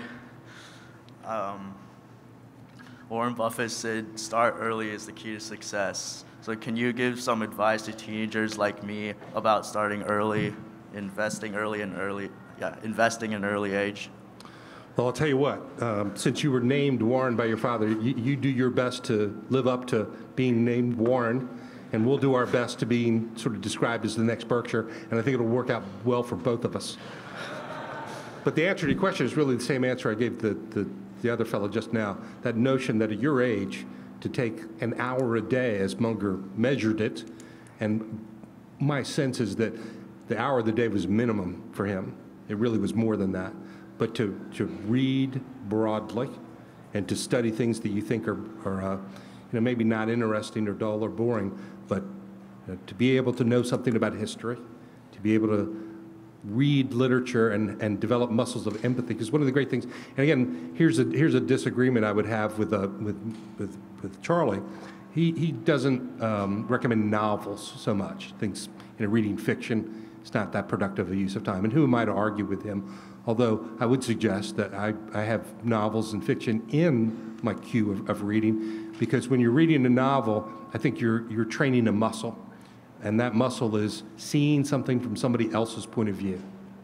So for you to enjoy a novel, you have to be able to close your eyes and imagine that character and what that character's thinking and feeling and why they're doing the things they're doing. And when you do that, you'll be better at doing it with real people, not characters in a novel. And if there's one thing I think, unfortunately, the quarantine and technology has made worse rather than better, is interpersonal relationships and just people getting along with one another and being able to interact and learn. And I just think we're wired to be with and learn and relate and be social with people. And frankly, reading novels is one of the ways to help do that. So there you go. Good luck. Go to work. Hi. Ma'am. Good morning. Tammy Reese. Not a shareholder yet. And this question is actually for Terry.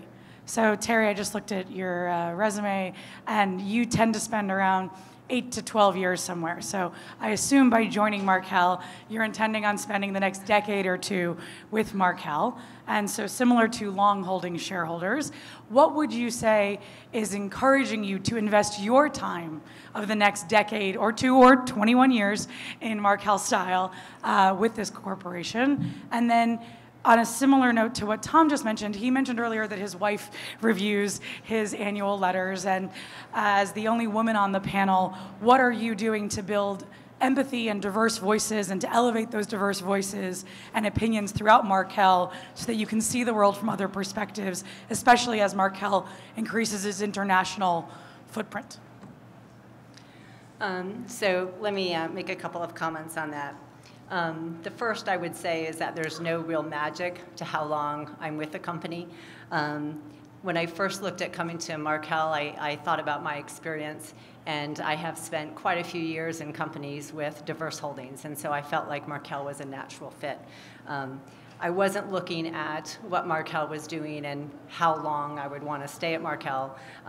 Although now that I know that in 20 years Tom is going to run for the presidency, I think maybe 20 years is a good amount of time for me to shoot for being here. On one of the other topics you raised related to diversity within the company and so on in my role, I will tell you that that was in fact one of the reasons that I was attracted to Markel. Markel has a long history of diversity. They have many, many leaders that are diverse, and I think that I will fit in very nicely with what Markel is already doing and encourage it as I go along. Thank you. Thank you. Sir, ma'am. Hi. Take it, see. Hi, I'm Dhaval from Northern California. I had a comment on AI and then a question about something. So I was at a conference in Silicon Valley last few days before I came yesterday here. And they talk about AI will not replace humans, but humans who equip themselves with AI will replace the humans. That was a tagline they used there. The question I had is one in the box and one out of the box question. The in the box question was that how do you mainly do metrics? Like, do you look at moat the company has when you analyze an investment, right? You look at moat, you look at free cash flow more, you look at growth, you look at long-term prospects. How do you prioritize that? That's the in the box question. And the out of the box question was, what each of you thinks is the possible black swan, next black swan? Thank you. Well, in terms of what we look for and which one is more important than the other, it's kind of a weighted average, and we really don't have spreadsheets or documents or things that we would fill out that would talk about the profitable business with not too much debt. Obviously, a business that has a ROE of 18% is more profitable and would grade a little higher than one that's 15%. But those are both good numbers. So they just go into the pot as a green light. And the not too much debt, obviously, again, within the set of Markel Ventures businesses, we have some businesses that are all people and all intangible assets, and there's really not much in the way of physical assets. Those kinds of businesses should have very little debt. For businesses that have more in the way of physical assets, those businesses can stand and should use some leverage. So again, it's this sensation, not a hard number, not a rule, but green light, yellow light, red light, to see if you're sort of in the green category there.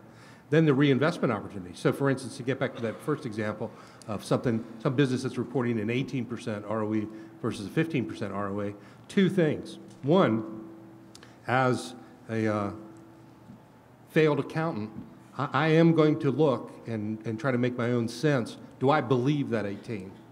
Do I believe that 15? If I was doing the books, how would I report it?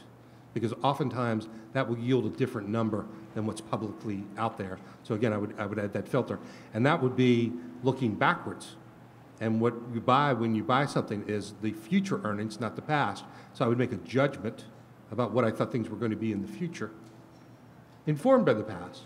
But don't kid yourself. There isn't a journal entry we can find or a worksheet we can tie to that's going to tell us what the future is going to be. There's no projection that will tell us that. It's a matter of judgment. And again, allowing for margin of error, margin of safety, that's a green light, yellow light, red light kind of sense for me. And valuation, all those things, they just go into the pot. And the light is either green, or it's amber, or it's red. The reds are easy, don't do them. The ambers are, is that getting better or worse? And the green is good, but you can't stop there. Is that green getting greener or less green? Because nothing stays the same. So that's why we go to work every day, because we're making that kind of judgment and just coming to a judgment, fact-based but judgment-based decision as to how to proceed and how to weight those things. Thank you. Hi, Steve Clapham from Behind the Balance Sheet in London. I would echo everybody's thanks for putting this on. I'm a former hedge fund analyst. 5 years ago, I set up a training business, and as part of that, I set up a podcast. And we've been talking in the last, I don't know, year or so with a bunch of very informed, well-informed economic commentators and asking them the question, we're at a sea change now because we've had 40 years of falling rates. The one thing we know is we're not going to have 40 years of falling rates going forward. And I guess the conclusion we've had from doing several podcasts with Mario Gabelli this month is that we're going to have much choppier economic cycles going forward. And that means that we're much more likely to have much shorter stock market cycles, which could be a very good news if you're able to take advantage of the volatility and the dislocation. Could you talk a little bit about your perception of how to invest over the next 10 years? Because it might not be the same as over the last 10 years. Right. Well, let's start with interest rates. And I think interest rates are so important. They are the force of gravity that affects all of us. And if gravity is stronger, it pulls you closer to the ground. And if gravity is weaker, you can float out to space a little bit.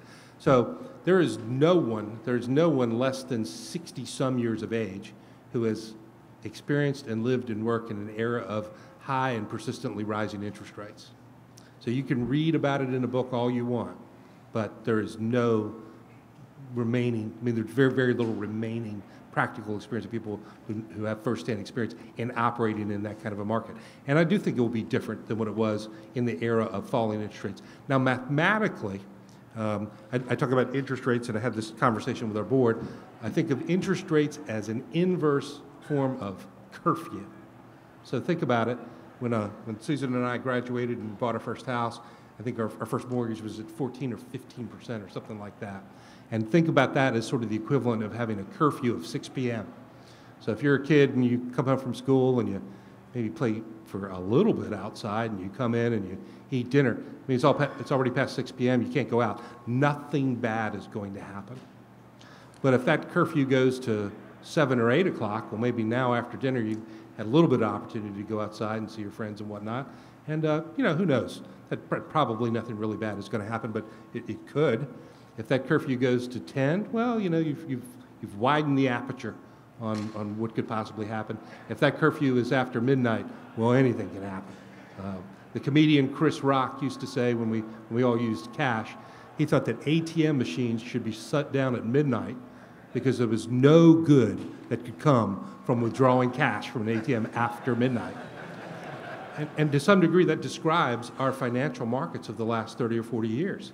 Interest rates coming down lower and lower and lower is the same thing as curfew getting later and later and later and later. And because you can't just earn much investment return from just investing cash short term, and the ability to earn cash returns quickly, it became hard to do. And when it was there, it got bid up to a very high price, such that you as an outside investor couldn't really benefit from it. Well, then, dream stories about what was going to be in the future became of more and more value. And mathematically, it's correct that things that can grow are worth more and more. And because your carrying costs of interest rates are so low to pursue some of that, it's mathematically justifiable and logical that tomorrow's stories of wonderful growth to be someday in an era of low interest rates trade very well. It might well be that is the era that has changed. And now that interest rates seem to be going up, that they do exist, should they continue to go up a little bit more, people will want to front and load their returns. So people will say, I don't care about what's going to happen 10, 20 years from now. That doesn't matter to me. I want to see the money now. So that will change the nature of propositions that seem to make sense and don't make sense. And all I will say from the point of view of Markel is we try to have our eyes open about how that has changed. We try to be aware of the risk of being flexible but not too flexible, and being stubborn but not too stubborn, and just go to work every day and try to make rational decisions. And again, thinking about the long-term dream and the long-term vision, and thinking about the example of Berkshire Hathaway. A couple of years ago in one of the meetings, Charlie said, in response to sort of just this lack of strategic plan almost, but this day-to-day nature, and Charlie, in his normal way, had gotten to the point where he had a belly full of people perhaps criticizing him a bit, said, well, 50 years ago when we started this, Warren and I were just two guys talking on the phone. And now we're bigger than General Electric. And that should not have happened. So, and I think the story of interest rates is embedded, and time horizons and integrity are embedded in that statement. And we'll try to be rational in our day-to-day decision making, and that's all we have any control over, and it's all we can do. And we have been public since 1986. We started with a $30 million market cap, and it's up to 17 or 18 billion now. So far so good. We'll try to keep doing that. Thank you. Good morning, Yuri Shakin from Canada. I'm an individual investor, not a Markel shareholder yet, but because I put all my money in Berkshire, but it may change after this meeting. My question relates to climate-related risks. So Buffett was asked about it yesterday, and he alluded that from his observation in Berkshire operations, they don't see significant changes in insurance operations when it comes to climate-related risks. So my question to you is, do you see similar trends in Markel insurance operations or lack thereof? And if not, then what's different? Jeremy? Yeah, sorry, I just want to clarify the question. Just what are we seeing with regards to climate change? Exactly, yeah. Insurance? If you see increases in payouts, or you have to raise premiums because the risks are going high according to your calculations, so that's what I'm trying to figure out. Yeah.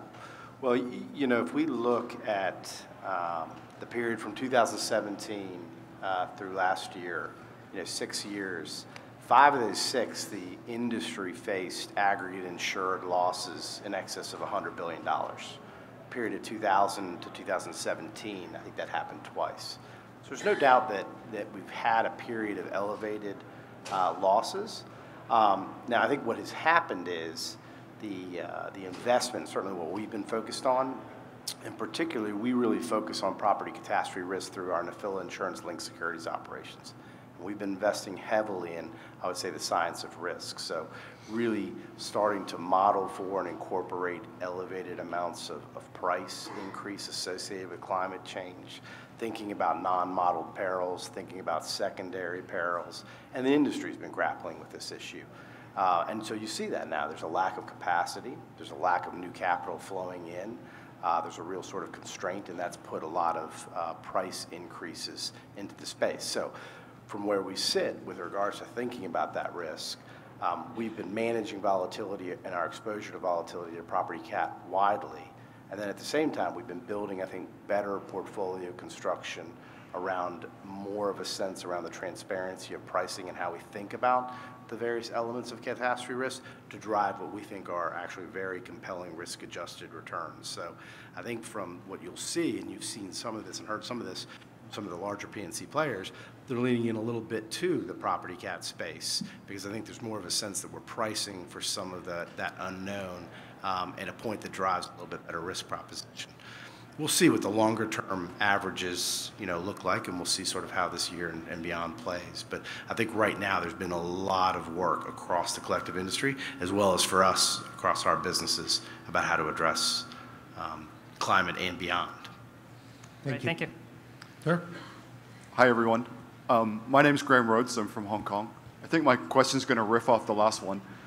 Investing in a financial services company like yours is always a bit tricky because you report earnings today but have these commitments long in the future which could be called and create liabilities. So my question is, what are the risks or the events that could torpedo Markel, and how do you either manage them or avoid them? And secondly, what should I look for in your 10Qs and your 10Ks to keep track of how you're doing that? Thank you. Well, sure. That's an outstanding question, and believe me, that occupies the front lobe of our mind all the time. Managing risk is what we do. That's the very definition of what an insurance-based operation does. So we look at and think about and try to monitor everything that we think could be coming at us. We try to allow for possibility that things we can't think of come at us. We try to structure each and every decision that we have such that we're utterly and completely wrong and completely taken by surprise, as we have been from time to time. We live to fight another day, and the company's been in business 90-some years facing those risks. So I would suggest that the process by which we try to manage that is robust and it is time-tested. To the second part about sort of what the earnings really are, I think there's a wonderful tell that if you're a financial analyst you should look at, and that is, we make the statement, you hear it from us regularly, we want our reserves to be more likely to be redundant than deficient. So every year there's loss development tables which show that 8 years ago we made a loss pick as of December 31 of 8 years ago, so what we thought the ultimate losses would be. We report to you how that develops and what actually happened in the passage of time. And every single insurance company, I'm going to speak just from insurance right now, but really in all financial institutions, banks and whatnot, at any given point in time, every quarterly report that they give to you is a wrestling match, a fight between the income statement and the balance sheet. And if you have managers of the company who have sort of a mindset of being an agent as opposed to a principal, those fights would tend to lean towards the supremacy of the income statement. That's not the case at Markel. Our bias is to think as principals rather than agents, and as such, of the three financial statements, the one that kind of wins the tie and predominates in that fight is the balance sheet. We want to get the balance sheet right and the balance sheet conservative. And once we do that, the income statement falls out of the balance sheet. And so the earnings are the residual from sort of the changes in the balance sheet accounts. And I think you have a pretty good tool in your hands as an outsider to look at that year after year after year after year. And you can't make the judgment after any one quarter. But when you see that pattern year after year after year after year, one way or the other, I think you are not looking at something that's accidental.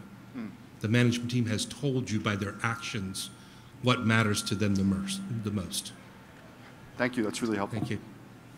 Good morning. My name is Lee Jang. I'm from San Francisco. So Markel went public the year before I was born, and I became a shareholder about 3 weeks ago. So it only took me 35 and a half years to figure that there was something going on here. My question, I was going to ask you about artificial intelligence since I'm from San Francisco, but I think you already addressed that. But I wanted to kind of, on the sentiment of the last person's question about the insurance business, as an individual investor, I think sometimes it's hard to assess the loss reserves, and sometimes you just have to trust management. But I think in reading Berkshire, at some point, in the 90s or early 2000s, they really emphasized on acquiring wholly owned operating businesses, industrial businesses with predictable earnings. So do you foresee Markel Ventures becoming a larger, if not larger than the insurance business operations during the time of your indefinite tenure? Well, thank you for many things, including that indefinite tenure bit. I'm rooting for that. So you made the statement of it, you sort of have to trust the management on an insurance company. You sure do. You have to trust us. If you don't trust us, you should not own the stock. And frankly, that's the case for any insurance-based thing. If you do not trust the management, do not own the stock. And the only thing that you need to have to buy any insurance-based or any financial-based is you need to have trust. Now, as I said to the last question, there are some ways that you can independently verify whether we are trustworthy, and I would suggest to you that our pattern would indicate that we are, but you can never operate and own an insurance company without some measure of faith that we're deserving of your trust. Question number 2 on the ultimate size and scale of ventures. I mean, that could happen, but there's no strategic plan one way or the other. It is completely opportunistic and driven by the opportunities to allocate capital to its highest and best use. And again, you look at the example of Berkshire. As Buffett said yesterday, they started out as a textile company, and you know, he had his eye on an insurance company, which an opportunity came about when Jack Brunch was in a bad mood one day to get in that business, and that expanded. But back and forth, both the insurance and the non-insurance sides of the business. And it's funny, in our financial reporting, we have groped with the accurate phrasing and words of how we describe non-insurance. And sometimes it gets a little silly. And it kind of put a wry smile on my face yesterday when Buffett was referring to Greg Abel. And he, I think, if I'm getting it correct, referred to him as he's the head of all our non-insurance operations. And we've had some things that, you know, they weren't insurance, but they weren't ventures. So Andrew and I, in our way, suggested, well, perhaps we should call those the non-insurance operations. We don't think about those categories as categories. We think about them, are they good capital allocation decisions or not? And it is a wonderful thing, frankly, to have the structure of Markel, because with both the insurance business and the ventures business and the investment operations that come about naturally because they're embedded in any and every insurance company, that gives us the 3 engines, and in any given year, if any one of those engines provides enough thrust, that can carry the ship forward. And sometimes, as you saw in the first quarter, but it's just a quarter, all 3 engines fired. But that underpins our ability to take such a long-term view of things, because we're not entirely dependent on any one thing in a short-term period of time, such that it just puts us in a luxurious but fought-for position of being able to be long-term. I know we're getting to noon. I know some people have flights to catch. We'll try to just take a couple of more questions. We'll hang around a little bit afterwards as best we can, but we'll just don't anybody else add to the line there, but we'll try to get to as quickly as possible. Sure. Thanks, Tom. Appreciate it. Jason Leader, Bel Air, Texas. Hey, when you were mentioning on acquisition, and it might be a question for Andrew as well, when you're doing acquisitions, you make adjustments to the accounting to get closer to truth. What kind of adjustments would you make on the accounting? Andrew, you want to chime in on that? Yeah, usually I'm unadjusting the things people are trying to adjust for. And by the way, that's a perfect answer, the quick answer, so we'll go here. Good morning. Thank you, Tom, and the Markel team for organizing this event. I am Khizr Qureshi from Albany, New York. AI seems to be a very hot topic this weekend. We got 2 views of Warren and Charlie yesterday, and today you gave us your view. So my question is that, is Markel currently using AI in some of the businesses like insurance, sorry, or other subsidiaries? The answer to that is yes. and it depends on how you define AI, because if I start texting you a message and the predictive next word comes up, that in some form and fashion is AI. So, in fact, we've been using it a long time. We're not experts, but we are also not Luddites, and we do not have our head in the sand, and we are within our own organization, as well as staying connected to outsiders who would have a different view, just trying to make sure we are appropriately keeping up. And I think that's really the core of our strategy and the best that we can do. Thank you. Rear? Hi, good morning. My name is Prasad Waze. I'm a proud shareholder and employee of Markel from Richmond. Thank you, Tom, and the leadership team for such a wonderful Q&A. This is my first time here. Definitely not going to be the last. I'm going to come back again every year. My question is, Markel has been referenced as baby Berkshire by many, and many times I heard that term. But on a recent Business Breakdowns podcast with Saurabh Madan and Peter Keefe, they kind of describe how it's unfair to Markel being compared in this way. So I wanted to understand your take on this topic. Yeah, to some degree, I mean, the baby Berkshire label is appropriate because it's provided the study manual and the way of thinking. But at the end of the day, if that is our goal, we will.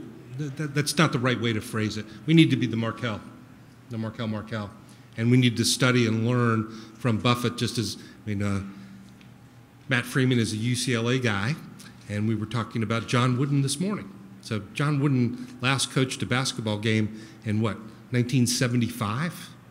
This is almost 50 years later, and we were talking about John Wooden this morning. Warren Buffett's the John Wooden of his era. So we'll still be talking about him 50 years from now because of the principles and the things he did. But just as it would be unrealistic of me to think I'm going to be the next player at UCLA or even the next coach at UCLA or even anything more than just go to a UCLA game perhaps. We can't do that and be just like Berkshire, but we can learn from that example just as we learn from the coaching of John Wooden, not related to basketball, but related to life that's still relevant today. Thank you. Good morning, Tom, and the rest of the Markel team for organizing this event and giving us this opportunity. I am Ohib from New York. I am 15 years old and just started to learn about investment, self-improvement, and live humble. I will take your message of read more from this conference. So I personally want to thank you. I don't have any questions, but feel free to add more. Thank you. Thank you. Thank you. And the question is the same, is any additional reading sources, is that what you're saying? What was that? What's the question? No questions. All right. Well, thank you. Hi, my name is Alex. I'm from Stockholm, Sweden. I didn't get to ask a question yesterday, but I would have said that Charlie Munger now manages more than than Sweden's economy. So a good goal for you when you become president is perhaps for Markel to outgrow Sweden as well. So my question is about Markel Ventures. Do you have any specific price discipline when you look at new acquisitions, any bolt-on acquisitions in the strategy going forward, and perhaps the structure going forward? Will you be using leverage in the future, you think, buying ventures? Thank you. And Andrew? Sure, I appreciate that. I guess the answer is yes. If I said no, it'd probably be bad. But I think being value-oriented, which Markel would consider ourselves to be, is a relative term. So ultimately, you're thinking about the quality of the business across a lot of dimensions, and you need to think about, am I getting a fair price for that? So for some businesses, if you're talking in multiples, that's a lower multiple. For other businesses, that's a higher multiple. We try to exercise discipline around that, but we try not to have a singular view on a business that we won't pay above or below a certain amount. Many years ago, I would have said, as we were looking at cyclical manufacturing businesses, the multiples in those businesses based on current earnings were lower. As we've looked at other businesses that have larger markets that they can play in, lower capital intensity, go on and on and on, maybe we're willing to pay a higher multiple. But ultimately, I think it's relative to the business and the discipline's the same. What do you think about the future? And try to pay a fair price. All right. Thank you. Thank you. Over there, last two questions. Sure. Thank you for your time. My name is Daniel. I'm currently a first-year MBA student at Kellogg. I just had a quick question. We've heard a lot about China, India, those emerging markets. But I was just in Thailand, Vietnam, Indonesia, like some of the other Southeast Asian countries. I'm just curious if you have any thoughts about the ASEAN region in general and some of the opportunities over there, because I feel like it could potentially be China maybe 10 years ago, 15 years ago. So I'm just curious if you have any thoughts. We would agree with your sentiment that those are markets of immense opportunity, and we do business in many of those markets, both in the insurance and in the ventures world. And I suspect we come back 5 or 10 years from now, the answer will be we'll be doing more of that because they're growth markets. Awesome. Thank you. Thank you. Last question. Thank you, and I'm feeling the pressure here with the last question. My name's Dan Brocklebank. I'm an investor over from London, England. My question is actually directed to each of you on the panel. And hearing you all talk is a good reminder that business, investing, and life is a journey of learning. And if you're truly learning, you have to change your mind. So my question to each of you is, what's the most significant thing you've changed your mind on since the last one of these meetings? Since the last one of these meetings, since Okay. you were here last time. We'll start with Andrew and work on down the line. See, I get to say that kind of stuff now. Thanks. I'll take an easy point. My wife and I had a child between the last time we were here and now, and I think family plays a huge part in life. And I think spending time with your family, spending time with your friends, that's probably one of the places you can learn the most. So sorry for the tears. Congratulations.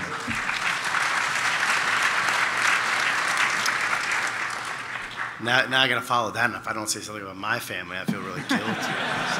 That's what you get for making me go first. Yeah. So I'll keep it in a more traditional sense. A couple things. Clearly, over the past year, as Richie announced his intent to retire, and I began to sort of work through a transition of being the CFO into responsibility for overseeing the current collection of insurance businesses, I'm thinking about sort of from the start of the year a couple things. One, and I'm thinking about them differently, how I spend my time is just, it's a much wider array of time. So what can I do with my time to create the best and biggest impact? And where it does tie to what Andrew said is that balances mental well-being, that balances fitness and physical well-being, that balances time with family, as well as trading relationships and strategy and near-term and long-term considerations.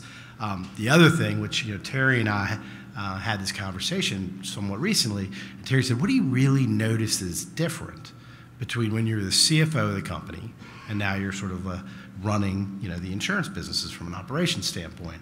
And I realized that so much of my background, like Tom, I was an accountant, logical, analytical, more black and white, driving towards a set answer. And now I just realized that the reality of running a business is you're faced sometimes with just having to have conviction, and your gut is as important, and the qualitative and the subjective is as important as sort of the quantitative. And I would tell you that one thing that helps in that space from a Markel standpoint is the Markel style, and having, I think, a really great sense of values and cultures that helps frame a lot of the decisions we make. So I'm proud to have been associated with this company for 25 years. I've worked for Markel for almost 21 years. I deeply love and I'm passionate about the company, and the culture and the values and our people sit at the center of that. And as I thought about the transition and running the insurance businesses, I thought the most important thing that I can do is to double down on our values and our culture. And I don't know that I would say that's a learning, but it's been validated 100+ days into that role that that's exactly what we have to do. So we're a people-powered organization. We're centered and focused on relationships, and our culture and values, they guide everything we do.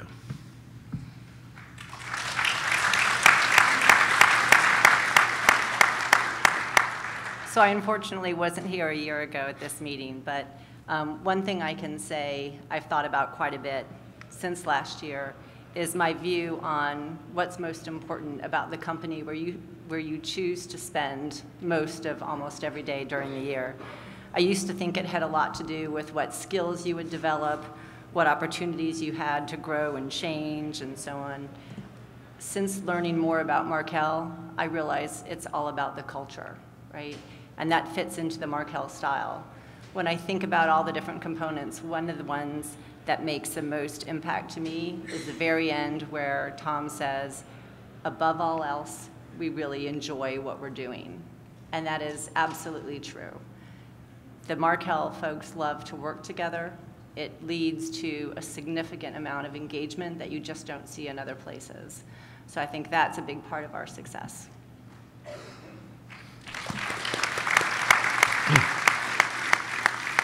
Well, thank you. All three of my colleagues have created tough acts to follow on that particular question. So, what have I changed my mind about in the last year? And I'm going to confess, nothing really jumps to mind. You might want to ask the other gainer what she thinks I should change my mind about. But also,